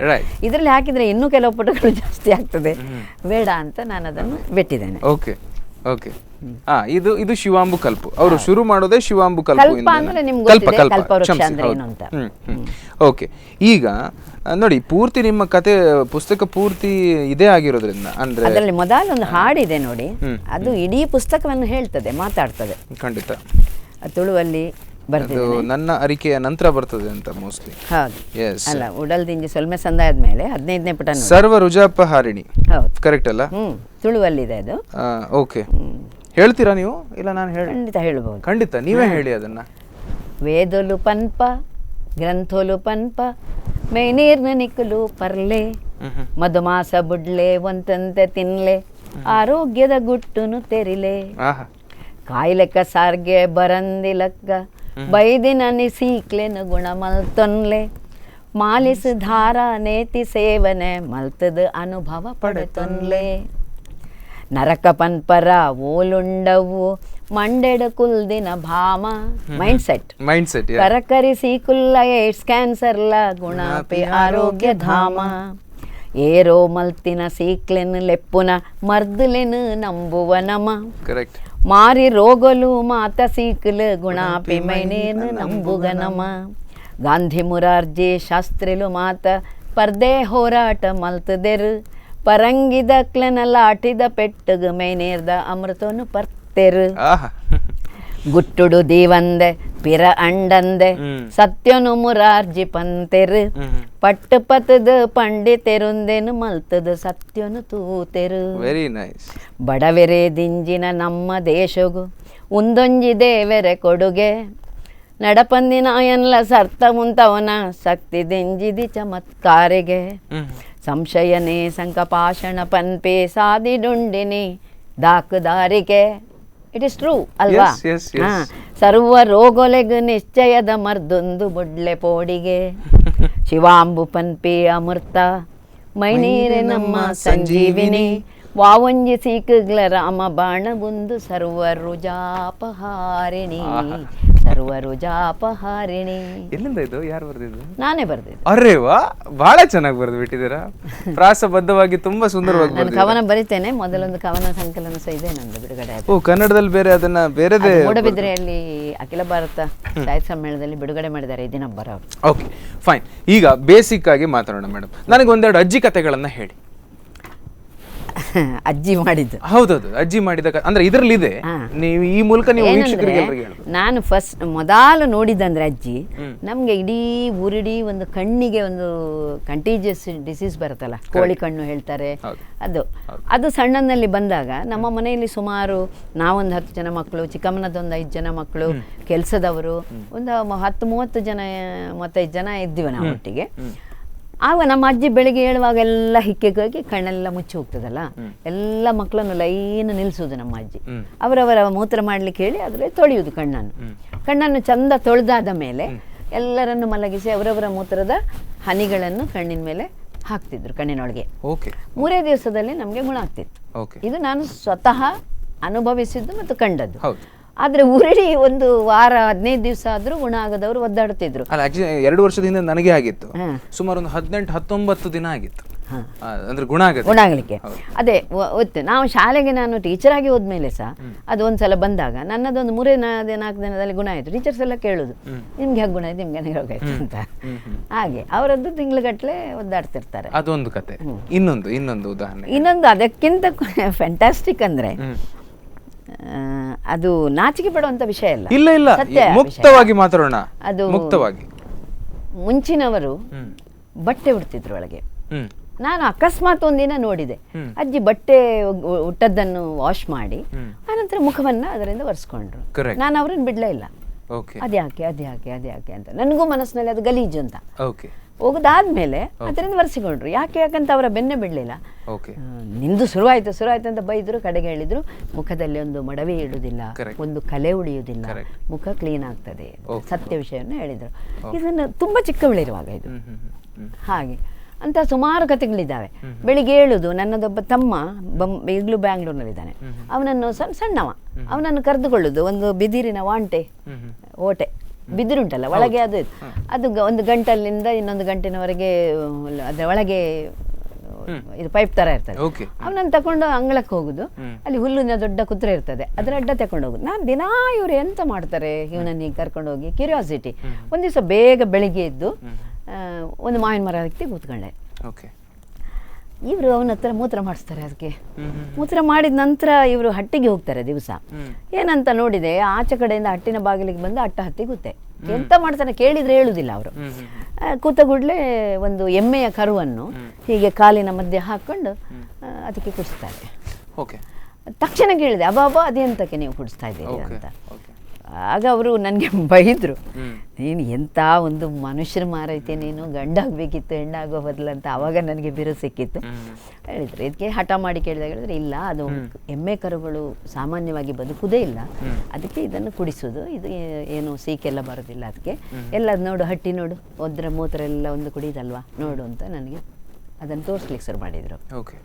ಹಾಗೆ ನನಗೆ ಅಜ್ಜಿಯಿಂದ ಒಂದೊಂದೇ ನಾನು ಅದೊಂದು ಬಳುವಳಿಯಾಗಿ ಬಂತು. ಖಂಡಿತ ಅವರಿಗೆ ಹೇಗೆ ಬಂತು. ಈಗ ನಾನು ನನ್ನ ಟಾಕಿಗೆ ಹೋದಾಗ ಪ್ರಶ್ನೆ ಮಾಡಿದ್ರು ಒಬ್ರು ಹುಡುಗ, ಯಂಗ್, ಅಲ್ಲ ಮೇಡಮ್ ಇಷ್ಟವರೆಗೆ ಇದು ಎಲ್ಲಿತ್ತು, ಈಗ ಒಮ್ಮೆಲೆ ಅದು ಹೇಗ್ ಬಂತು, ಕೇಳುವ ಫೋರ್ಸೇ ಬೇರೆ, ಅದು ಹೇಗ್ ಬಂತು ಅಂದ್ರೆ ಅದು ಕೇಳುವ ಫೋರ್ಸ್ ಅಂತಂದ್ರೆ ಇಲ್ಲ, ಅದು ನೀವು ಹೇಳಿ ಸರಿಯಲ್ಲ ಲೆವೆಲ್ ಅಲ್ಲಿ ಕೇಳೋದು, ಟೋನ್ ಹಾಗೆ ಟೋನ್ ಇತ್ತು. ಅದಕ್ಕೆ ನಾನು ಹೇಳಿದೆ, ನನಗೀಗ 67 ವರ್ಷ, 1 ವರ್ಷದ ಹಿಂದೆ ಇದು ಪುಸ್ತಕ ಬರೆಯುವ ಕೆಲವೇ ಸಮಯ ಹಿಂದೆ, 1 ವರ್ಷ 2 ವರ್ಷ, ನನಗೆ ಈಗ 67 ವರ್ಷ. ನನ್ನ ಅಜ್ಜಿಯಿಂದ ನನಗೆ ಗೊತ್ತಾಯ್ತು. ನನ್ನ ಅಜ್ಜಿಗೆ ಯಾರು ಹೇಳಿದ್ದು? ನನ್ನ ಅಜ್ಜಿ ತೀರಿ ಹೋಗಿ 36 ವರ್ಷ ಆಯ್ತು. ನಾನು ಈಗ ಹೇಳ್ತೇನೆ, ಲೆಕ್ಕ ಹಾಕಿ ನೀನು 36 ವರ್ಷ ಆಯ್ತು ಅಂತ ಹೇಳಿದ ಅವನಿಗೆ. ಅವರಿಗೆ ಯಾರು ಹೇಳಿದ್ರು? ಅವರಜ್ಜಿ ಹೇಳಿದ್ರು. ಅವರಜ್ಜಿ ತೀರಿ ಹೋಗಿ ಎಷ್ಟು ವರ್ಷ ಆಗಿರ್ಬೋದು. ಹಾಗೆ ತಲಾಂತರದಿಂದ ಇದು ಗೊತ್ತಿದೆ, ಆದರೆ ಯಾರು ಕೂಡ ಅದನ್ನು ಬಹಿರಂಗವಾಗಿ ಹೇಳಲಿಕ್ಕೆ ತಯಾರು ಸಹ ಇಲ್ಲ, ಸಮಾಜವೂ ಒಪ್ಪಿಕೊಳ್ಳುವುದಿಲ್ಲ. ಆದರೆ ಇದು ಸತ್ಯ ವಿಚಾರ ಎನ್ನುವುದು ಗೊತ್ತಿತ್ತು. ಹಳ್ಳಿಯಲ್ಲಿ ರೈತರು, ನಮ್ಮ ಮನೆಗೆ ಉಳ್ಳಿಕ್ಕೆ ಬರುವ ಒಬ್ಬ ತೋಮ ಅಂತ ಇದ್ದ, ಅವನು ಈ ನೇಗಿಲಿನ ಪಣ್ವೇಲ್ ಅಂತ ಇರ್ತಲ್ಲ ಕಬ್ಬಿಣದು, ಅದು ತಾಗಿದ್ರೆ ಮೂತ್ರ ಮಾಡ್ಕೊಂಡು ಬಟ್ಟೆ ಸುತ್ತಕೊಂಡು ಮೂತ್ರ ಮಾಡ್ಕೊಂಡು ನಾನು ನೋಡಿದ್ದೇನೆ ಸಣ್ಣನಲ್ಲಿ. ಏನು ಗಾಯ ಆದ್ರೂ ಅಲ್ಲಿ ನೀವೊಂದು ಕಥೆಯನ್ನು ಕೂಡ ಹೇಳ್ತೀರಿ, ನಿಮ್ಮ ಮನೆಗೆ ಒಬ್ರು ಕ್ಷೌರ ಮಾಡೋದಕ್ಕೆ ಬಂದಿದ್ರು, ಅದು ಹೌದು, ಕರೆಕ್ಟ್ ಅಲ್ವಾ? ಅದನ್ನ ನೀವು ಆ ಕ್ಷೌರಿಕ ಅಪ್ಪು ಅಂತ ಈಗಲೂ ಇದ್ದಾನೆ, ನೀವು ಯಾರು ಬೇಕಾದ್ರೆ ಮಾತಾಡಿಸ್ಬೋದು, ಪಂದಬೆಟ್ಟಲ್ಲಿ ಇದ್ದಾನೆ ಅವನು, ಈಗಲೂ ಬರ್ತಾನೆ. ಮೊನ್ನೆ ಕೂಡ ನಮ್ಮ ಮನೆಗೆ 1-3 ತಿಂಗಳ ಹಿಂದೆ ಬಂದಾನೆ ಕ್ಷೌರಕ್ಕೆ. ಅವನು ಮನೆಗೆ ಕ್ಷೌರಕ್ಕೆ ಬರೋದು ಅಜ್ಜನಿಗೆಲ್ಲ ಬಂದಾಗ ನನಗೆ ಕುತೂಹಲ. ಅವನದ್ದು ರೇಸರ್ ಉಂಟಲ್ಲ, ಬಾಳು ಅಂತ ಇಷ್ಟು ಕತ್ತಿ ಥರ, ಅದರಲ್ಲಿ ಹೀಗೆ ಎರಸ್ತಾರಲ್ಲ, ಅದು ಕ್ಲೀನ್ ಆಗ್ತದೆ.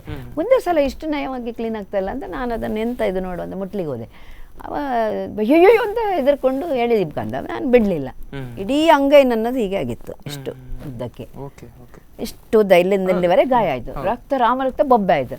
ನಮ್ಮ ಅಜ್ಜಿ ಓಡಿ ಬಂದರು, ನನ್ನನ್ನು ದರ ಹೇಳ್ಕೊಂಡು ಹೋದರು, ಒಂದು ವೇಸ್ಟ್ ಇದ್ದು ತುಂಡನ್ನು ಸುತ್ತಿದ್ರು, ಉಚ್ಚೆ ಮಾಡು ಅಂತ ಬಾತ್ರೂಮಲ್ಲಿ. ಎಂತ ಬೊಬ್ಬೆ ಹೇಳಿದ್ರೆ ತಡ್ಕೊಳಿಸದೆ, ಇವತ್ತಿಗೂ ನಂಗೆ ನೆನಪಿದೆ. ಉಚ್ಚೆ ಮಾಡಿಸಿ ಅದರಲ್ಲಿಯೇ ಅದು ಹೀಲ್ ಆಗಿದೆ 1 ವಾರದೊಳಗೆ. ಒಂದು ಕಲೆ ಸಹ ನನ್ನ ಹತ್ರ ಇಲ್ಲ ಇವತ್ತು, ಆಗಿದೆ ಅಂತ ಗೊತ್ತಾಗೋದ ರೀತಿ ಇದೆ. ಬೆರಳಿದ್ದು ಮಾತ್ರ ಒಂದು ಸ್ವಲ್ಪ ಹೊರ ಇದೆ ನೋಡಿ, ಇದೊಂದು ಚೂರು. ಹೌದು, ಅಲ್ಲ ಈಗ ನೀವು ಇದ್ರ ಬಗ್ಗೆ ಸಾಕಷ್ಟು ಟಾಕ್ಗಳನ್ನ ಕೂಡ ಕೊಟ್ಟಿದ್ದೀರಾ ಅಂತ ಇದರಲ್ಲಿ ಪುಸ್ತಕದಲ್ಲಿ ಓದಿದಾಗ ನನಗೆ ಗೊತ್ತಾಯ್ತು. ಮತ್ತೆ at one point of time ನೀವು ಅದ್ರಲ್ಲಿ ಬರೀತೀರಿ ಏನಂತಂದ್ರೆ ಏನೇನು ಪ್ರಶ್ನೆಗಳನ್ನೆಲ್ಲ ಕೇಳ್ತಾರೆ. ಅದ್ರ ಬಗ್ಗೆ ನಾನು ಇನ್ನೊಂದು ಸಂಚಿಕೆಯಲ್ಲಿ ನಾನು ಇದ್ರ ಬಗ್ಗೆ ನಾನು ಏನೇನು ಪ್ರಶ್ನೆ ಅಂತ ನಾನು ಮಾತನಾಡ್ತೀನಿ. ಆದರೆ ಕೆಲವರೆಲ್ಲ ಅತಿ ಬುದ್ಧಿವಂತರೆಲ್ಲ ಇದ್ದಾರೆ, ಅವರು ಉಲ್ಟಾದ ಮೇಲೆ ಉಲ್ಟಾ ಪ್ರಶ್ನೆಗಳು ಹಾಕಿ ನಿಮಗೆ ಕೆಲವೊಮ್ಮೆ ನಿಮಗೆ ಮುಜುಗರಕ್ಕೆ ಈಡು ಮಾಡುವಂತಹ ಸನ್ನಿವೇಶಗಳು ಕೂಡ ನೀವು ಎದುರು ನೋಡಿದಿರ್ಬೋದು. ಮುಜುಗರಕ್ಕೆ ಈಡು ಮಾಡೋದಂದ್ರೆ ಒಂದು ಹೇಳ್ತೇನೆ ನಾನು, ಮೊದಲು ಕೇಳುವಾಗ ನೀರು ಬರ್ತಾರ ಅಂತ ಕೇಳ್ತಾರೆ. ಅದಕ್ಕೆ ನಾನು ಕುಡಿತೇನೆ ಅಂತ ಹೇಳಲಿಲ್ಲ, ಯಾಕಂದ್ರೆ ನಾನು ಕುಡಿಲಿಕ್ಕೆ ಪ್ರಾರಂಭಿಸಿರ್ಲಿಲ್ಲ ಆವಾಗ.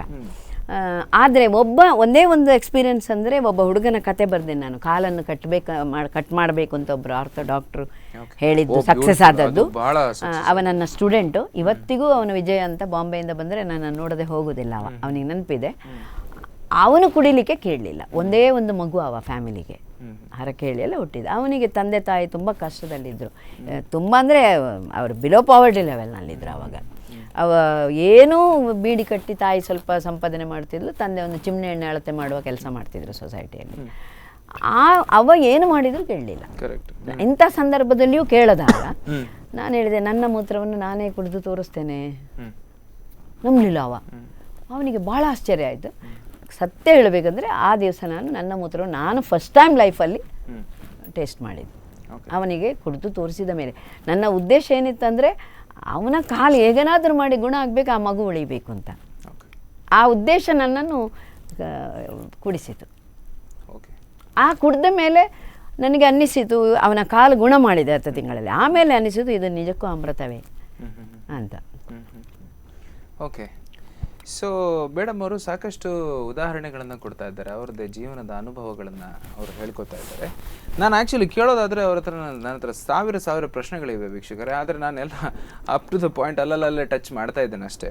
ಈಗ ಅವರು ವಿವೇಕ್ ಅನ್ನೋರ ಒಂದು ಕಥೆಯನ್ನು ಹೇಳಿದ್ರು. ನಿಮ್ಮ ಸ್ಟೂಡೆಂಟ್ ಅಲ್ಲ ಅವರು? ವಿಜಯ್ ನಿಮ್ಮ ಸ್ಟೂಡೆಂಟ್ ಅಂತ. ನಿಮ್ಮ ಮಗನದ್ದೇ ಕತೆ ಬರೆದಿದ್ದೀರಲ್ಲ ಇದರಲ್ಲಿ? ಹೌದು, ಮಗನದ್ದೇ ಬರೆದಿದ್ದೇನೆ. ಯಾಕಂದರೆ ಈ ವಿಷಯದಲ್ಲಿ ಒಬ್ಬರ ಮನವೊಲಿಸುವುದು ಅಷ್ಟು ಸುಲಭದ ಪ್ರಶ್ನೆ ಅಲ್ಲ. ಸುಳ್ಳು ಹೇಳಿ ಮನವೊಲಿಸ್ಲಿಕ್ಕೆ ಆಗೋದಿಲ್ಲ. ಇದರಲ್ಲಿ ಇರುವುದು ಬರೀ ಸತ್ಯ. ಹೌದು. ಆದ್ದರಿಂದ ನಾನು ಮಣಿಪಾಲ್ ಹಾಸ್ಪಿಟಲ್ ಅವನಿಗೆ ಹುಟ್ಟಿದಲ್ಲಾಗಾಯಿತು ನಾನು ಕೊಡ್ತಿದ್ದೆ ಮಗನಿಗೆ. ಎಷ್ಟು ವರ್ಷದಿಂದ? ಸಣ್ಣ ಮಗುವಿನಿಂದ, ಚಿಕ್ಕ ಮಗುವಿನಿಂದ. ಯಾಕಂದರೆ ನನ್ನ ಅಜ್ಜಿ ಕೊಟ್ಟದ್ದು ನೋಡಿದ್ದೇನೆ ನಾನು.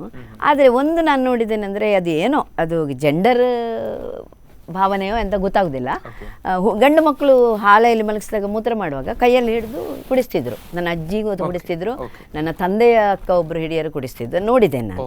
ಸೊ ನಾನು ಅವನಿಗೆ ಸಣ್ಣಂದಿನಿಂದ ಇದರದ ಅನುಭವ ಬಂದ ಮೇಲೆ ನನಗೆ ಆ ಹುಡುಗನದ್ದೆಲ್ಲ ನಾನು ಯಾಕೆ ಮಾಡಬಾರ್ದು ಅಂತ ಅವನಿಗೆ ಕುಡಿಸ್ಲಿಕ್ಕೆ ಸ್ಟಾರ್ಟ್ ಮಾಡಿದೆ. ಸ್ವಲ್ಪ 1-2 ಸ್ಪೂನ್ನಷ್ಟು, ಸಣ್ಣ ಮಗುವಿಗೆ 1 ಸ್ಪೂನ್ನಷ್ಟು, ಕೆಲವು ಡ್ರಾಪ್ಸ್.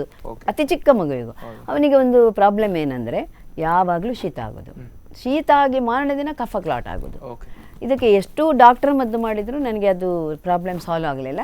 ಕಡೆ ನನಗೆ ಗೊತ್ತುಂಟಲ್ಲ ಇದನ್ನೇ ಮಾಡೋಣ ನೋಡುವ ಅಂತ ಮಾಡ್ತಾ ಅವನಿಗೆ ಅದು ಕೊಡ್ಲಿಕ್ಕೆ ಶುರು ಮಾಡಿದ ಮೇಲೆ ಅವನ ಸಮಸ್ಯೆ ಪರಿಹಾರ ಆಯಿತು. ಅದು ಪರಿಹಾರ ಆಗ್ತಾ ಅವನು ಒಂದು 3 ವರ್ಷದ ಒಳಗಿನ ಮಗು ನಡೀತಾನಷ್ಟೇ. ಒಂದಿನ ಬಿಸಿ ನೀರು ಹಾಕ್ಕೊಂಡ, ಬರ್ನ್ ಆಯಿತು. ಬರ್ನ್ಸ್ ಆದ ಮೇಲೆ ಅವನು ಒಬ್ಬ ಡಾಕ್ಟರ್ ತಗೊಂಡು ಇನ್ನು ಕೂಡಲೇ ಬರ್ನ್ ಸೆಂಟ್ರಿಗೆ ಕೊಂಡೋಗಿ KMC ಬರ್ನ್ ಸೆಂಟ್ರಿಗೆ ಹೋದೆವು. ಅಲ್ಲಿ ಒಳಗೆ ಹೋದ ಮೇಲೆ ಅವನಿಗೆ ಟೆಸ್ಟ್ ಮಾಡಿ ಡಾಕ್ಟರ್ಸ್ ಹೇಳಿದರು, ನನಗೆ ಒಂದು ಸ್ಟೆರೈಲ್ ಡ್ರೆಸ್ ಹಾಕಿ ಒಳಗೆಲ್ಲ ಕೊಂಡೋದ್ರು. ಮಗುವಿನದ್ದು ಇದಾಗಿದೆ, ತುಂಬ ಲೋ BP ಲೋ ಆಗಿದೆ. ಅವನ ನಿಕ್ ನೇಮ್ನಲ್ಲಿ ಹೇಗೆ ಕರೆಯೋದು, ನೀವು ಬೇರೆ ಹೆಸರಲ್ಲಿ ಕರಿತೀರಾ? ಹೌದು, ನಾನು ಪಮ್ಮಿ ಅಂತ ಕರೆಯೋದು. ಪಮ್ಮಿ ಅಂತ ಗಟ್ಟಿ ಕರೀರಿ. ಇಡೀ ಹಾಸ್ಪಿಟ್ಲ್ ಕೇಳುವ ಹಾಗೆ ಅವರು ನನ್ನ ಹತ್ರ ಬೊಬ್ಬೆ ಹೊಡಿಸಿದ್ರು ಡಾಕ್ಟ್ರು, ಕರೀರಿ ಅಂತ. ಅಂದರೆ ಅವನಿಗೆ ಅದು ಬಹುಶಃ ಟಚ್ ಆಗಬೇಕು ಅಂತ, ಈಚೆ ಬರ್ತಾನೆ ಅಂತ. ಸೊ ಅದರಲ್ಲಿ ಅವನು ಆಯಿತು, ಅವನನ್ನು ಎಲ್ಲ ತೆಗೆದು ಎಲ್ಲ ಚರ್ಮ ಎಲ್ಲ ತೆಗೆದು ಇದು ಮಾಡಿ ನಾನು ಅವನ ಶರ್ಟ್ ಅಂಗಿ ಎಲ್ಲ ಇದು ಮಾಡಿದ್ದೆ. ಒಂದು ವಿಚಿತ್ರ ಅಂದರೆ ಅದರಲ್ಲಿ ಒಂದು ಗಾಡ್ ಸೇವ್ಡ್ ಮೀ. ಅವನಿಗೆ ನಾನು ತುಂಬ ಕೂದಲು ಬಂದಿತ್ತು, ಹೆಣ್ಮಕ್ಳಿಲ್ಲ ನನಗೆ. ಅವನನ್ನು ಮಾರನೇ ದಿನ ಫೋಟೋ ತೆಗೆಸಿ ಆಮೇಲೆ ಅವನ ಕೂದಲೆಲ್ಲ ಕತ್ತರಿಸಿ ಮಾಡುವಂಥ ಒಂದು ಅಂಬ್ರೆಲಾ ಫ್ರಾಕ್ ಅಂತ ಬರುತ್ತೆ, ಗೊತ್ತಿರ್ಬೋದು ನಿಮಗೆ. ಅದು ಹೀಗೆ ನೆರಿಗೆ ಬರ್ತದೆ. ಅದನ್ನು ರಾತ್ರಿ ಸ್ನಾನ ಮಾಡಿಸಿದಾಗ ನೋಡುವ ಅಂತ ಹಾಕಿದರೆ ರಾತ್ರಿ ಅವ ಸಣ್ಣವನಲ್ವಾ, ತೆಗಿಲಿಕ್ಕೆ ಬಿಡಲಿಲ್ಲ, ಮಲಗಿದ್ದ. ಅದೇ ಅಂಗಿ ನನ್ನ ಮಗುವಿನ ಪ್ರಾಣ ಉಳಿಸಿದ್ದು. ಅಂದರೆ ಅವನು ಹೀಗೆ ಹಾಕ್ಕೊಂಡಾಗ ಮೈ ಮೇಲೆ ಇಲ್ಲಿಂದ ಅರ್ಧ ಬಾಡಿ ಅರ್ಧ ನಾರೀಶ್ವರ ಥರ ಇರ್ತದಲ್ಲ, ಆ ಥರ ಇಡೀ ಬಾಡಿ ಅವನಿದ್ದು ಸುಟ್ಟೋದ್ರು ಸಹ ಅವನ ಬೀಜ ಉಳಿಯಿತು. ಅವನಿಗೆ ಆ ಸೆಕ್ಸ್ ಪಾರ್ಟಿಗೆ ತಾಗಲಿಲ್ಲ, ಆ ನೀರು ಜಾರಿ ಹೋಯಿತು. So he saved. I think ಈಗ ಅದೊಂದು ಅಂಗಿ ನನ್ನ ಮಗುವನ್ನು ಉಳಿಸಿತು ಅಂತ ಸಹ ನಂಗೆ ಅನ್ನಿಸ್ತದೆ. ಮತ್ತೆ ಅಲ್ಲಿ ಡಾಕ್ಟರ್ಸ್ ಅದನ್ನೇ ಮಾತಾಡ್ತಿದ್ರು. ಇಲ್ಲ ಡಾಕ್ಟರ್ಸ್ ಕಟ್ ಮಾಡಿದ್ದಾರೆ. ಅದು ಡಾಕ್ಟರ್ ಮಣಿಪಾಲ್ KMCಲಿ ಹೋಗಿದೆ. ಅದು ಹಾಕಿದಾಗ ಡಾಕ್ಟರ್ಸ್ ಕೂಡ ಹೇಳ್ತಿದ್ರು, ಡಾಕ್ಟರ್ಸಿಗೂ ಪಶ್ಚಾತ್ತಾಪ, ಮಗುವಿನ ವೆಯ್ಟ್ ಅದೆಲ್ಲ ನೋಡಿ, so healthy, the baby so healthy, oh bad luck ಅಂತ ಮಾತಾಡ್ತಿದ್ರು. ಅವರಿಗೆ ಧೈರ್ಯ. ಮೇಡಮ್ ಒಂದು ನಿಮಿಷ, ಸಾರಿ ನಾನು ನಿಮ್ಮನ್ನು ನಿಲ್ಲಿಸ್ತೀನಿ, ಒಂದು ಬ್ರೇಕ್ ತಗೊಳ್ಳೋಣ, ನಂತರ ಇದನ್ನು ಮುಂದುವರಿಸೋಣ. ವೀಕ್ಷಕರೇ ನೋಡ್ತಾ ಇದ್ದೀರಿ, ಇದೊಂದು ವಿಶೇಷ ಕಾರ್ಯಕ್ರಮ ಕೆಲವರೆಲ್ಲ ತುಂಬ ಕುತೂಹಲದಿಂದ ನೋಡ್ತಾ ಇದ್ದಾರೆ. ಇನ್ನು ಕೆಲವರು ಅಯ್ಯೋ ಹೀಗೆಲ್ಲನಾ ಅಂತಲೂ ಮಾತಾಡ್ಕೊಳ್ತಿರಬಹುದು. But that's okay. ಈಗ ಒಂದು ಬ್ರೇಕ್ ನಂತರ ಕಾರ್ಯಕ್ರಮ ಮುಂದುವರಿತದೆ.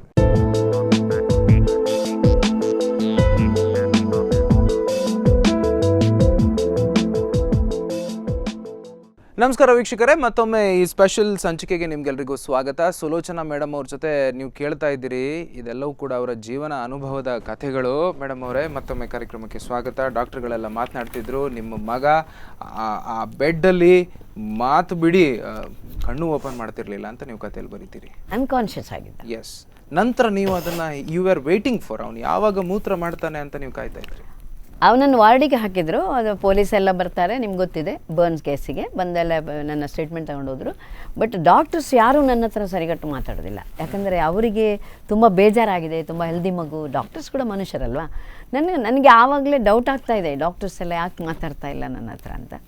ಸೊ ಮೂರನೇ ದಿವಸ ಅವನಿಗೆ ಇದಾಕಿದ್ದಾರೆ, ಪೈಪೆಲ್ಲ ಹಾಕಿದ್ದಾರೆ. ಬಾಟ್ಲಲ್ಲಿ ಒಂದಿಷ್ಟಿತ್ತು, ಮತ್ತು ಕಂಪ್ಲೀಟ್ ಯೂರಿನ್ ಸ್ಟಾಪ್ ಆಯಿತು. ನಾವು MN ನಾಯ್ಕರ್ ಅಂತ ಇದ್ರಲ್ಲ ಮಣಿಪಾಲದಲ್ಲಿ, ಅವ್ರ ಹತ್ರ ಸ್ವತಃ ನೀವೇ ಹ್ಯಾಂಡಲ್ ಮಾಡಬೇಕು ಅಂತ ಹೇಳಿದ್ವಿ. ಈಗಲೂ ನಾನೀಗ ಇದು TV ನೋಡಿದರೆ ರಾಮದಾಸ್ ಪೈಗಳು ಸಹ ಏನೋ ನೆನಪಾಗಲೂಬಹುದು ಅವರಿಗೆ. ಖಂಡಿತ ಮರೀಲಿಲ್ಲ ಆ ಮಗುವಿನ ಒಂದು ಇದು. ಯಾಕಂದರೆ ಅವರು 18 ವರ್ಷದ ನಂತರ ನನ್ನ ಹತ್ರ ಕೇಳಿದ್ರು, ನಿಮ್ಮ ಮಗ ಎಷ್ಟು ದೊಡ್ಡದಾಗಿದ್ದಾನೆ ಅಂತ. ಡಾಕ್ಟರ್ಸಿಗೆ ಒಂದು ವಿಶೇಷವಾದ ಕೇಸ್ಗಳು ನೆನಪಿನಲ್ಲಿ ಉಳಿತಾರೆ. ಅವನಿಗೆ ನಾನು ಕಂಪ್ಲೀಟ್ ಇವರು ಏನು ಮಾಡ್ತಾರೆ ನನಗೆ ಗೊತ್ತಿದೆ, ಅರ್ಥ ಆಗ್ತದೆ ಅಂತ ಮೆಲ್ಲಗೆ ಅವರಿಗೆ MN ನಾಯ್ಕರಿಗೆ ಫೋನ್ ಮಾಡ್ತಾರೆ. The baby cannot survive, urine output is completely stopped sir, ಏನು ಮಾಡೋದು, I think it can't survive ಅಂತ ನನಗೆ ಗೊತ್ತಾಯಿತು. ನಂಗೆ ಕೇಳಬಾರ್ದು ಅಂತ ಬಹಳ ಜಾಗ್ರತೆ ಮಾಡಿದರೆ. ಆಗೆಲ್ಲ ಲ್ಯಾಂಡ್ಲೈನ್, ದೂರ ಹೋಗಿ ಮಾತಾಡುವಾಗಿಲ್ಲ. ಸೊ ಅವನಿಗೆ 33 ಇಯರ್ಸ್ ಆಯಿತು ಅವನಿಗೆ. ಆಗ ನಾನು ನೆನೆಸಿಕೊಂಡೆ, ಹೇಗೂ ಡಾಕ್ಟ್ರ್ ಬಿಟ್ಟಾಯ್ತಲ್ಲ, ನೋಡೋಣ, ಬದುಕಿದ್ರೆ ಬದುಕಲಿ, ನನ್ನದೇ ಒಂದು ಟ್ರೈ ಮಾಡೋಣ ಅಂತ ಹೇಳಿ ಆ ಬಾಟ್ಲಲ್ಲಿದ್ದಂತಹ ಈ ಯೂರಿನನ್ನು ನಾನು ಮೆಲ್ಲ ಅವನಿಗೆ ಮಾತ್ರೆ ಎಲ್ಲ ಹಾಸಿಗೆ ಅಡಗಿಸಿಟ್ಟೆ. ಮಾತ್ರೆ ಕೊಡಲಿಲ್ಲ, ಅದನ್ನು ಕುಡಿಸಿದೆ. ಈ ಕುಡಿಸಿ ಒಂದು ಕಾಯ್ತಾ ಇದ್ದೆ ನಾನು, ವರ್ಕ್ ಮಾಡ್ತದೆ ಅಂತ ನನಗೆ ಒಂದು ಕಾನ್ಫಿಡೆನ್ಸು. ಒಂದು 20-25 ನಿಮಿಷ, ಅರ್ಧ ಗಂಟೆಯಲ್ಲಿ ಮೆಲ್ಲ ಒಂದು ಡ್ರಾಪ್ ಇತ್ತು. ಒಂದು ಡ್ರಾಪ್ ಬಿದ್ದದ್ದಂದರೆ ನನಗೆ ಮರುಜೀವ ಬಂತು. ಹಾಗೆ ಮೆಲ್ಲ ಆ ಡ್ಯೂರೇಷನ್ ಉಂಟಲ್ಲ, ಟೈಮ್ ಡ್ಯೂರೇಷನ್ ಬೇಗ ಆಗ್ತಾ ಬೆಳಗ್ಗೆ ಆಗುವಾಗ ಸುಮಾರು ಬಂದಷ್ಟೆಲ್ಲವೂ ಕುಡಿಸಿದೆ ನಾನು. ಆದರೂ ನೆಕ್ಸ್ಟ್ ಡೇ ಬರುವಾಗ ಅವರು ಸುಮಾರು ಯೂರಿನ್ ಕಲೆಕ್ಟ್ ಆಗಿತ್ತು. ಒಂದು 7-8 ಜನ ಬರ್ತಾರೆ ಅಲ್ಲಿ ಬರ್ನ್ ಸೆಂಟ್ರಿಗೆ. My God, it's a miracle ಅಂತ ಹೇಳಿದರು. ಹೌದು. ನನಗೆ ಹೇಳಬೇಕಂತ ಹೇಳಿದರು ಸಹ ಒಮ್ಮೆಲೆ ಹೇಳಲಿಕ್ಕೆ ಆ ಸಬ್ಜೆಕ್ಟ್ ಬಗ್ಗೆ ಈಗಿನಷ್ಟು ಧೈರ್ಯ ಇದ್ದರೆ ಹೇಳ್ತಿದ್ದೆ ನಾನು. ಆವಾಗ ಹೇಳಲಿಕ್ಕೆ ನನಗೆ ತಡ್ಕೊಳ್ಳಿಕ್ಕೆ ಆಗೋದಿಲ್ಲ, ಬಟ್ ಹೇಳಲಿಲ್ಲ. ಇನ್ನು ನನ್ನನ್ನು ಮಾತಾಡಿಸಿದ್ರು, ಇನ್ನು ನೀವು ನಮ್ಮ ಪೇಷಂಟ್ ಆಗಬೇಡಿ, ನಿಮ್ಮ ಮಗನಿಗೆ ಇನ್ನೇನಾಗೋದಿಲ್ಲ, ಜೀವಕ್ಕೇನಾಗೋದಿಲ್ಲ, ನೀವು ಅವನಿಗೆ ಮನೆಗೆ ಕೊಂಡು ಗಾಯ ಎಲ್ಲ ಗುಣ ಆಗಿ ಇದಾಗುವಾಗೆಲ್ಲ ಸ್ವಲ್ಪ ಒಂದು 5-6 ತಿಂಗಳಾಗ್ಬೋದು. ಆದರೆ ಬಹುಶಃ 3 ತಿಂಗಳು ಅಂತ ಹೇಳಿದೆ ನಾನು, ಒಂದು 5-6 ತಿಂಗಳು ಸಹ ಹೋಗ್ಬೋದು, ಆದರೆ ಕಲೆ ಒಂದು ಉಳೀತದೆ ಮಾತ್ರ ಅಂತ ಹೇಳಿದರು. ನನ್ನ ಮಗನ ಕೈಯಲ್ಲಿ ಇವತ್ತೊಂದು ಕಲೆ ಕೂಡ ಇಲ್ಲ. ಹಾಂ, BM ಹೆಗಡೆ ಡಾಕ್ಟರ್ ಹತ್ರ ನಾನು ಮಾತಾಡುವಾಗ ಸಹ ಅವ್ರು ನನ್ನನ್ನು ತುಂಬ ನಿಮ್ಮ ಹಾಗೆ ಮಾತಾಡಿಸಿದ್ದಾರೆ. ಆಗ ಈ ಮಾತು ಹೇಳಿದ ಕೂಡಲೇ ಅವರು ಮೆಡಿಕಲಿ ಥಿಂಕ್ ಮಾಡೋರು. ಅವ್ರು ಹೇಳಿದರು, ಅದು ಹಾಗೆ ಅದು ಕಿಡ್ನಿ ವರ್ಕ್ ಮಾಡಲಿಕ್ಕೆ ಸಾಧ್ಯವೇ ಇಲ್ಲ ಅಂತ ಹೇಳಿದರು. ಆಗ ನಾನು ಹೇಳಿದೆ, ಅದು ಅರ್ಧ ಗಂಟೆಯಲ್ಲಿ ಹೇಗೆ ಅದಾಗೋದು ಅಂತ. ನಾನು ಹೇಳಿದೆ, ಸರ್ ಅರ್ಧ ಗಂಟೆಯಲ್ಲಿ ಅಂದರೆ ನಾನು ಮೊದಲಿನಿಂದ ಚಿಕ್ಕ ಮಗು ಹುಟ್ಟಿದಂದಿನಿಂದ ಅವನಿಗೆ ಸೇವಿಸ್ತಾ ಅವನಿಗೆ ಕೊಡ್ತಾ ಬಂದಿದ್ದೇನೆ. ಅದು ಬಂದಿದ್ದೇನೆ ಕೊಡ್ತಾ ನಾನು. ಹಾಂ, ದೆನ್ ಇಟ್ ಇಸ್ ಓಕೆ ಅಂತ ಹೇಳಿದರು ಕೂಡಲೇ. ಅದು ಹಾಗಿದ್ರೆ ಇರ್ಬೋದು, ಅವನಿಗೆ ಹ್ಯಾಬಿಚುವಲ್ ಆಗಿ ಕೊಡ್ತಾ ಇದ್ರೆ ನೀವು ಹಿಂದೆ, ಇಟ್ ವರ್ಕ್ಸ್ ಇದು ಬೇಗ. ಇಷ್ಟೊತ್ತು ನೀವು ಮಾತನ್ನ ಕೇಳಿದ್ರಿ. ಈಗ ಸಾಕಷ್ಟು ಮಂದಿಗೆ ಇದನ್ನ ಹೇಗೆ ಸ್ಟಾರ್ಟ್ ಮಾಡಬೇಕು, ಯಾರೆಲ್ಲ ಮಾಡಬೇಕು, ಯಾವಾಗೆಲ್ಲ ಮಾಡಬೇಕು ಅನ್ನೋದು ಈ ಸಹಜವಾದಂತ ಈ 3 ಪ್ರಶ್ನೆ ಎಲ್ಲ ಇದೆ. ಆದರೆ ಅದಕ್ಕಿಂತ ಮುಂಚೆ ನಾನು ಇನ್ನೊಂದು ಹೇಳ್ಬೇಕು, ಏನಂತಂದ್ರೆ ಈಗ ಸಾಮಾನ್ಯವಾಗಿ ಮೇಡಮ್ ನಮ್ಮ ಸುತ್ತಮುತ್ತ ಇರುವಂತ ಕಾಯಿಲೆಗಳನ್ನು 3-4: BP, ಡಯಾಬಿಟಿಸ್, ಮತ್ತೆ ಹಾರ್ಟ್, ಮತ್ತೆ ಇನ್ನೊಂದು ಬೊಜ್ಜು. ಇದು ಬೊಜ್ಜು ಸೈಡಿಗೆ ಇಡುವ. But BP, diabetes and heart, ಈ 3ಕ್ಕೆ ಸ್ವಮೂತ್ರ ಸೇವನೆ ಆಗತ್ತಾ? ಖಂಡಿತ ಆಗುತ್ತೆ, ಖಂಡಿತವಾಗ್ಲೂ ಆಗ್ತದೆ, ನನಗೆ ಏನೇನೂ ಡೌಟ್ ಇಲ್ಲ. ಯಾಕಂದರೆ ನನ್ನದೇ ಒಂದು ಪರಿಚಯದ ಟೀಚರ್ ನನಗೊಂದು ಗುರ್ತ ಮಾಡಿಕೊಟ್ಟು, ಕಾರ್ಕಳದಲ್ಲಿ ಗಂಡ ಹೆಂಡತಿ ಇಬ್ಬರಿಗೂ ಸಹ ಅವರು ಟೀಚರು, ಅವರ ಟೀಚರ ಗಂಡನಿಗೆ ಸಹ ಇಬ್ಬರು ಇದು ಡಯಾಬಿಟಿಕ್ ಪೇಷಂಟ್ಗಳು. ಅವರು ಇವತ್ತಿಗೂ ಆರೋಗ್ಯವಾಗಿ ಇದ್ದಾರೆ. ಈಗ ನನಗೆ ಇತ್ತೀಚೆಗೆ ಒಂದು 4-5 ವರ್ಷದಿಂದ ಅವರ ಟಚ್ ಇಲ್ಲ, ಗೊತ್ತಿಲ್ಲ ಏನಾಗಿದೆ ಅಂತ. ಬಟ್ ಅವರು ಅದನ್ನು ಇಬ್ಬರು ಸಹ ಸೇವನೆ ಮಾಡಿಕೊಂಡು ಆರೋಗ್ಯವಂತರಾಗಿದ್ದಾರೆ. ಆ ಎಫೆಕ್ಟಿನಿಂದ ನನ್ನದೇ ಸಂಬಂಧಿಕಳೊಬ್ಬಳು ಅವರ ಮನೆ ಹತ್ತಿರ ಹೋದಾಗ ಅವಳಿಗೆ ಮೆನ್ಸಸ್ ಪೀರಿಯಡಲ್ಲಿ ಸಿಕ್ಕಾಪಟ್ಟೆ ಹೊಟ್ಟೆ ನೋವು ಬರೋದು. ಅಲ್ಲಿ ಹೋದಾಗ ಹತ್ತಿರ ಮನೆಗಳು, ಅವಳ ಅಣ್ಣ ವಿಜಯ ಬ್ಯಾಂಕಲ್ಲಿದ್ದ, ಅಲ್ಲಿ ಕೂಗ್ಲಿಕ್ಕೆ ಸಾಗುದಿಲ್ಲ, ಮನೇಲಾದರೆ ಬೊಬ್ಬೆ ಹೊಡಿತಾಳೆ ಅವಳು. ಆ ನಾಚಿಗೆ ಅಷ್ಟು ನರಳ್ತಾ ಇರುವಾಗ ಇವರು ಹೋಗಿ ಕಾರ್ಕಳದ ಟೀಚರ್ ಒಂದು ಹೇಳಿ ಅವಳಿಗೆ ಶಾಕ್ ಹೇಳುವಾಗ, ನಾನು ಎಷ್ಟೋ ವರ್ಷಗಳ ಹಿಂದೆ ಅವಳಿಗೆ ಹೇಳಿದ್ದೆ, ಅವಳು ಕೇಳಲಿಲ್ಲ ಮಾತನ್ನು. ಮತ್ತು ವಾಪಸ್ ಬಂದ ಮೇಲೆ ಅವಳು ನೋಡುವ ಇಲ್ಲಿ ಅಂಥೇಳಿ ಪ್ರಾಯೋಗಿಕವಾಗಿ ಕುಡಿದ್ಲು, ಆ ಪೇಯ್ನಿಂದ ಅವಳು ಮುಕ್ತಳಾದ್ಲು. ಕಮಿಂಗ್ ಟು ದ ಪಾಯಿಂಟ್, ಅದೇ ಪಾಯಿಂಟಿಗೆ ನಾನೀಗ ಬರ್ತೇನೆ. ಈ ಸಮಸ್ಯೆ ಏನಿದೆ ಈ ಹೆಂಗಸರಿಗೆ, ಹುಡುಗಿಯರಿಗೆ ಇದು ವರದಾನ. ಮಂತ್ಲಿ ಪೀರಿಯಡ್ಸ್ ಟೈಮಲ್ಲಿ ಸಿಕ್ಕಾಪಟ್ಟೆ ಹೊಟ್ಟೆ ನೋವಾಗುವಂಥದ್ದು ಮೇಡಮ್. ಅವ್ರು ಎಲ್ಲರೂ ಕೂಡ ಇದನ್ನ ಈಗ ಸ್ಟಾರ್ಟ್ ಮಾಡಿಕೊಂಡ್ರೆ they can come out of the pain. ಖಂಡಿತ, ಏನೇ ಡೌಟ್ ಇಲ್ಲ, ಖಂಡಿತವಾಗ್ಲಿ ಬರ್ತದೆ. ಒಂದೇನೆಂದರೆ ಇಂತಹ ಒಂದು ಸೈಡ್ ಎಫೆಕ್ಟ್ ಇಲ್ಲದ ನೋವು ನಿವಾರಕ ಈ ಪ್ರಪಂಚದಲ್ಲಿ ಎಲ್ಲೂ ಇಲ್ಲ ಅಂತ ನಾನು ಹೇಳಬಲ್ಲೆ. ಅಷ್ಟು ಸಹ ಒಳ್ಳೆಯದು. ಆದ್ದರಿಂದ ಇದು ರೋಗಿಗಳಿಗೆ ಮಾತ್ರ ಅಲ್ಲ, ಕೂಲಿ ಕೆಲಸ ಮಾಡೋವರಿಗೆ, ಹಾರ್ಡ್ ವರ್ಕ್ ಮಾಡೋವರಿಗೆ, ಕಲ್ಲು ಕಡಿಯೋವರಿಗೆ, ಖೇತ್ಗಳಲ್ಲಿ ಈ ಗದ್ದೆಗಳಲ್ಲಿ ಬಹಳ ಕಷ್ಟಪಟ್ಟು ಕೆಲಸ ಮಾಡೋವರಿಗೆ ಇದೊಂದು ಬೂಸ್ಟ್. ಈ ಬಾಟ್ಲಲ್ಲಿ ಬರುವ ಬೂಸ್ಟ್ ಅಲ್ಲ, is the secret of my energy, ಅದಲ್ಲ ಅದಾಗಲಿಕ್ಕೆ ಸಾಧ್ಯ ಇದೆ. ಅವರು ಕೆಲವರು ಪಾಪ ಎಷ್ಟೋ ಜನ ನಾನು ನೋಡಿದ್ದೇನೆ ಕ್ರಾಸ್ ರೂಟ್ಲೆಲ್ಲರೂ, ಕೆಲವರು ಬೈತಾರೆ ಕುಡಿತಾರೆ ಅಂತ, ಅವರಿಗೆ ಗೊತ್ತು ಅದು ಕುಡಿಯುವುದು ಮೈ ನೋವಿಗೆ ಅಂತ ಹೇಳ್ತಾರೆ. ನಮ್ಮ ಮನೆ ಕೆಲಸದವರು ಹೇಳಿದ್ದು ಕೇಳಿದ್ದೇನೆ. ಕರೆಕ್ಟ್, ಹೌದು. ನಿಮ್ಮ ಅಜ್ಜಿ ಹೆಸರು ಮೇಡಮ್ ಏನೋ ನಾಗಮ್ಮ ಹೆಗ್ಗಡ್ತಿ ಅವರಲ್ಲ? ಓಕೆ. ವೀಕ್ಷಕರೇ ನೋಡಿ, ಇದು ಈಗ ತುಳು ಪುಸ್ತಕದಲ್ಲಿ ಜಾನಕಿ ಬ್ರಹ್ಮ ಅವರವರು ಗೊತ್ತಿರ್ಬೇಕು ನಿಮಗೆ. ಅವರು ಬಹಳ ದೊಡ್ಡ ಸಾಹಿತಿ ಕೂಡ ಹೌದು, ಮತ್ತು ಸಾಕಷ್ಟು ನಾನು ಅವರ ಭಾಷಣಗಳನ್ನು ಸಾಕಷ್ಟು ಕೇಳಿದ್ದೇನೆ. ಅದರಲ್ಲಿ ಅವರು ಮುನ್ನುಡಿಯಲ್ಲಿ ಅವರು ಅದಕ್ಕಿಂತ ಮುಂಚೆ ಮುನ್ನುಡಿ ನಂತರ ಬರೆದಿದ್ದಾರೆ. ಮುನ್ನುಡಿಯನ್ನ ಡಾಕ್ಟರ್ ಹೆಗಡೆ ಅವರು, ಪ್ರೊಫೆಸರ್ BM ಹೆಗಡೆ ಅವರು ಗೊತ್ತಿರ್ಬೇಕು ನಿಮಗೆ. ಅವ್ರ ಭಾಷಣ ಅಂತಂದ್ರೆ ಜನ ಮುಗಿಬಿದ್ದು ಕೇಳೋದಕ್ಕೆ ಬರ್ತಾರೆ. ನಾನು 8ನೇ ಕ್ಲಾಸಲ್ಲಿ ಇರಬೇಕಾದ್ರೆ ಯಾವ ಭಾಷಣ ಕೇಳ್ತಿರ್ಲಿಲ್ಲ, ಬಟ್ ಅವ್ರ ಭಾಷಣ ಚಾಚು ತಪ್ಪದೆ ಕೇಳಿರೋ ನೆನಪಿದೆ. Fantastic speaker doctor BM Hegde, ಮಾಜಿ ಕುಲಪತಿ ಕೂಡ ಹೌದು, ಅವರು ಬರೆದಿದ್ದಾರೆ. ಇಂದ್ರಾಳಿ ಜಯಕರ್ ಶೆಟ್ರು, ಲಾಯನ್, ಅವರು ಕೂಡ ಅವರ ಹೆಡ್ಡಿಂಗ್ ನೋಡಿ, ಜಯಕರ್ ಶೆಟ್ಟರ್ ಹೆಡ್ಡಿಂಗ್ ಧೈರ್ಯಗೂ ಮೆಚ್ಚೋಡು. ಅದೇ ನಾನು ಅದನ್ನ ಕೇಳಿ ಫಸ್ಟ್ ಪ್ರಶ್ನೆ ಕೂಡ ನಾನು ನಿಮ್ಗೆ ಅದನ್ನೇ ಕೇಳಿದೆ. ಇಂಗ್ಲಿಷ್ ಅಲ್ಲಿ auto urine therapy, nature's miracle cure, ನೀವು ಒಂದ್ಸಲ ಬೇಕಿದ್ರೆ ಗೂಗಲ್ ಅಲ್ಲಿ ನೋಡಬಹುದು. ಆದ್ರೆ ಮೇಡಮ್, ನಾನು ಇವತ್ತಿಗಂತೂ ನಾನು ಆ ಪ್ರಶ್ನೆನ ಕೇಳೋದಿಲ್ಲ. ಯಾವುದು, ಹೇಗೆ ಸ್ಟಾರ್ಟ್ ಮಾಡಬೇಕು, ಯಾವಾಗ ಸ್ಟಾರ್ಟ್ ಮಾಡಬೇಕು, ಆ ಪ್ರಶ್ನೆ ನಾನು ಇವತ್ತು ನಿಮಗೆ ನಾನು ಕೇಳಲ್ಲ, ಆಯ್ತಾ? ಯಾಕೆಂದ್ರೆ ನಿಮ್ಮನ್ನು ಇನ್ನೊಂದ್ಸಲ ಕರಿಬೇಕು. So I want to keep this thing very curious ಆಗಿ.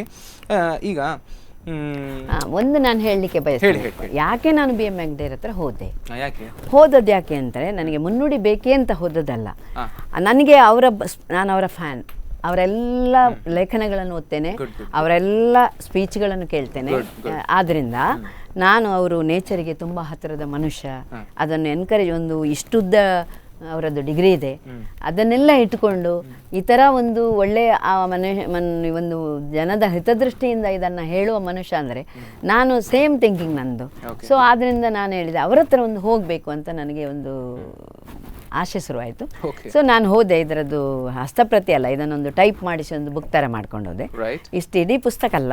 ಅವ್ರದ್ದು ಹೋದ್ಮೇಲೆ ಹೇಳಿದೆ, ಅವರು ತುಂಬ ನನ್ನ ಹತ್ರ ಅವ್ರಿಗೆ ಮಾಡಿದರು, 2 ಗಂಟೆ ನನ್ನ ಹತ್ರ ಮಾತಾಡಿದ್ದಾರೆ ಅವ್ರ ಈ ಬಗ್ಗೆ, ನನ್ನ ಎಕ್ಸ್ಪೀರಿಯನ್ಸ್ಗಳನ್ನು. ಆನಂತರ ಹೇಳಿದರು,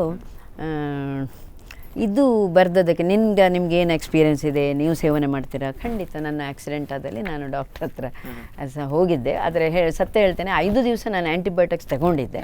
ಬಟ್ ಇಲ್ಲ, ಇನ್ನು ಈ ಪುಸ್ತಕದಲ್ಲಿ ಬರೆಯದ ಒಂದು ವಿಚಾರವನ್ನು ಸಹ ನಾನು ಹೇಳ್ತೇನೆ. ನಾನು ಒಂದೇ ಅವರ ಹತ್ರ ಹೇಳಿದೆ, ಸರ್ ನೀವು ನನಗೇನು ಮುನ್ನುಡಿ ಕೊಡಬೇಕಂತ ಬಂದದ್ದು ಸಹ ಅಲ್ಲ, ನನಗೆ ನೀವು ಒಮ್ಮೆ ಓದಬೇಕಂತ ಆಸೆ ಇದೆ, ತುಂಬ ಆಸೆ ಇದೆ.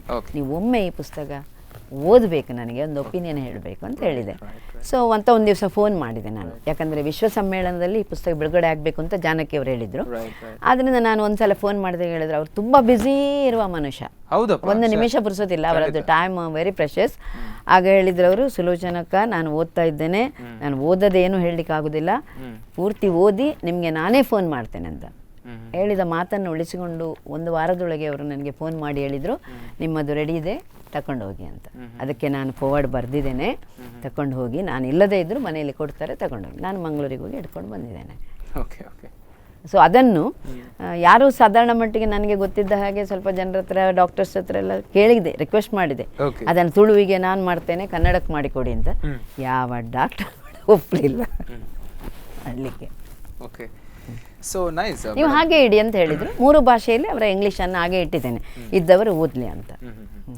ಓಕೆ, ಸೊ ಈಗ ಇನ್ನೂ ಸಾಕಷ್ಟು ವಿಷಯ ಇದೆ ವೀಕ್ಷಕರೇ, ಬಟ್ ಎಲ್ಲವೂ ಈ 1 ಗಂಟೆ ಕಾರ್ಯಕ್ರಮದಲ್ಲಿ ಮಾತನಾಡೋದಕ್ಕೆ ಮೇಡಮ್ ಹತ್ರ ಅಂತೂ ಖಂಡಿತ ಆಗಲ್ಲ. ಆದರೆ ಅವರಿಲ್ಲಿ ಕೊನೆಯದಾಗಿ ಒಂದು ಒಳ್ಳೆ ಮಾತನ್ನು ಬರೀತಾರೆ. ನಮ್ಮದೇ ಮೂತ್ರವು ಸಕಲ ರೋಗಗಳಿಗೆ ದಿವ್ಯ ಔಷಧಿಯಾಗಬಲ್ಲದು, ಅದು ಅಮೃತ ಸಮಾನವಾದದ್ದು, ಬಡವರಿಗೆ ವರವಾಗಬಲ್ಲದು ಎಂಬ ವಿಚಾರವನ್ನು ಈ ಚಿಕ್ಕ ಪುಸ್ತಕದ ಮೂಲಕ ಸ್ವಾನುಭವದ ಆಧಾರದಿಂದ ಮಾನವ ಮೂತ್ರದ ಬಗ್ಗೆ ಹಿರಿಯರಿಂದ ನೋಡಿದ, ಕೇಳಿದ, ಅಧ್ಯಯನ ಮಾಡಿದ ಆಧಾರವನ್ನು ಇಟ್ಟುಕೊಂಡು ಜನತೆಯ ಮುಂದೆ ಇಟ್ಟಿದ್ದೇನೆ. ಒಮ್ಮೆ ಓದಿ ನೋಡಿ, ಮಾಡಿ ನೋಡಿ, ಸರ್ವರು ಆರೋಗ್ಯದಿಂದ ಬಾಳುವ ಸುಖವನ್ನು ಅನುಭವಿಸೋಣ ಅಂತ ಕೊನೆಯದಾಗಿ ಮೇಡಮ್ ಅವರು ಎಂಡ್ ಮಾಡ್ತಾರೆ. ಈಗ ಮೇಡಮ್, ನಾನೀಗ ಕಾರ್ಯಕ್ರಮನ ಎಂಡ್ ಮಾಡಬೇಕು. So we will meet once again. ವೀಕ್ಷಕರೇ, ಮುಂದಿನ ಸಂಚಿಕೆಯಲ್ಲಿ ನಾವು ಫೋನ್ ಇನ್ ಮಾಡ್ತಾ ಇದ್ದೇವೆ. ಫೋನ್ ಇನ್ ಅಂತಂದರೆ ನೀವು ಮೇಡಮಿಗೆ ನೇರವಾಗಿ ಫೋನ್ ಮಾಡಿ ಪ್ರಶ್ನೆಗಳನ್ನು ಕೇಳಬಹುದು. ಅದಕ್ಕೆ ನಮ್ಮ ಇವತ್ತಿನ ಈ ಸಂಚಿಕೆ ಪೀಠಿಕೆ. ಕರೆಕ್ಟ್ ಕರೆಕ್ಟ್ ಅಲ್ಲ madam? Okay, will do that. ಅದು ಯಾವಾಗಂತನೂ ನಾವು ನಿಮಗೆ ಮುಂಚಿತವಾಗಿ ತಿಳಿಸ್ತೇವೆ. ಆಗ ಮೇಡಮ್ ಅವ್ರ ಜೊತೆ ನೀವು ನೇರವಾಗಿ ಮಾತನಾಡ್ಬೋದು. ಮುಗಿಸೋದಕ್ಕಿಂತ ಮುಂಚೆ ಒಂದು ಕೊನೆಯ ಪ್ರಶ್ನೆ ಮೇಡಮ್ ಅವರೇ, ನಿಮ್ಮದು ನೀವು ಸ್ವತಃ ಮಾಡಿದ್ದು ಎಷ್ಟು ವರ್ಷದ ಅನುಭವ? ಗಾಯಗಳಿಗೆ ಅಥವಾ ಕಣ್ಣು, ಒಂದು ಇನ್ನು ನನ್ನದು ಹೇಳಬೇಕು. ನಾನೊಂದು 15 ವರ್ಷ ಪವರ್ ಗ್ಲಾಸ್ ಹಾಕಿದ್ದೇನೆ ಕಣ್ಣಿಗೆ. ನನಗೆ ಸುಮಾರು ಒಂದು 6-7 ಫೀಟಲ್ಲಿ ನೋಡಬೇಕಾದ್ರೂ ನನಗೆ ಕನ್ನಡಕ ಇಲ್ಲದೆ ಟಿ ವಿ ನೋಡಲಿಕ್ಕೆ ಆಗ್ತಿರಲಿಲ್ಲ. ನಾನು ಸೀನಿಯರ್ ಸಿಟಿಸನ್ ಅವರು ನಾವೊಂದು ಫ್ರೀಯಾಗಿ ಐ ಕ್ಯಾಂಪ್ ಮಾಡಿದೆವು, ಟೆಸ್ಟ್. ನನಗನ್ನಿಸಿದ್ದು, ನನಗೆ ಡ್ರೈವಿಂಗ್ ಮಾಡುವಾಗ ಸ್ವಲ್ಪ ಬಲಗಣ್ಣು ಗ್ಲೇರ್ ಆದ ಹಾಗೆ ಫೀಲಿಂಗ್ ಆಗ್ತಿತ್ತು. ಒಂದು ಟೆಸ್ಟ್ ಮಾಡಿಬಿಡುವ, ಹೇಗೂ ಧರ್ಮಕ್ಕೆ ಆಗ್ತದಲ್ವ ಅಂತ ಡಾಕ್ಟರ್ ಹತ್ರ ಟೆಸ್ಟ್ ಮಾಡಿಸಿದೆ. ಅದಕ್ಕೆ ಅವರು ಹೇಳಿದರು, ನಿಮಗೆ ಕ್ಯಾಟ್ರಾಕ್ಟ್ ಫಾರ್ಮ್ ಆಗ್ತಾ ಇದೆ, ಒಂದು ಡ್ರಾಪ್ಸ್ ಹಾಕಿ ಅಂತ ಹೇಳಿದರು. ಮತ್ತು ಸ್ವಲ್ಪ ಬೆಳೆದ ಮೇಲೆ ಆಪ್ರೇಷನ್ ಮಾಡುವ ಹೇಳಿದರು.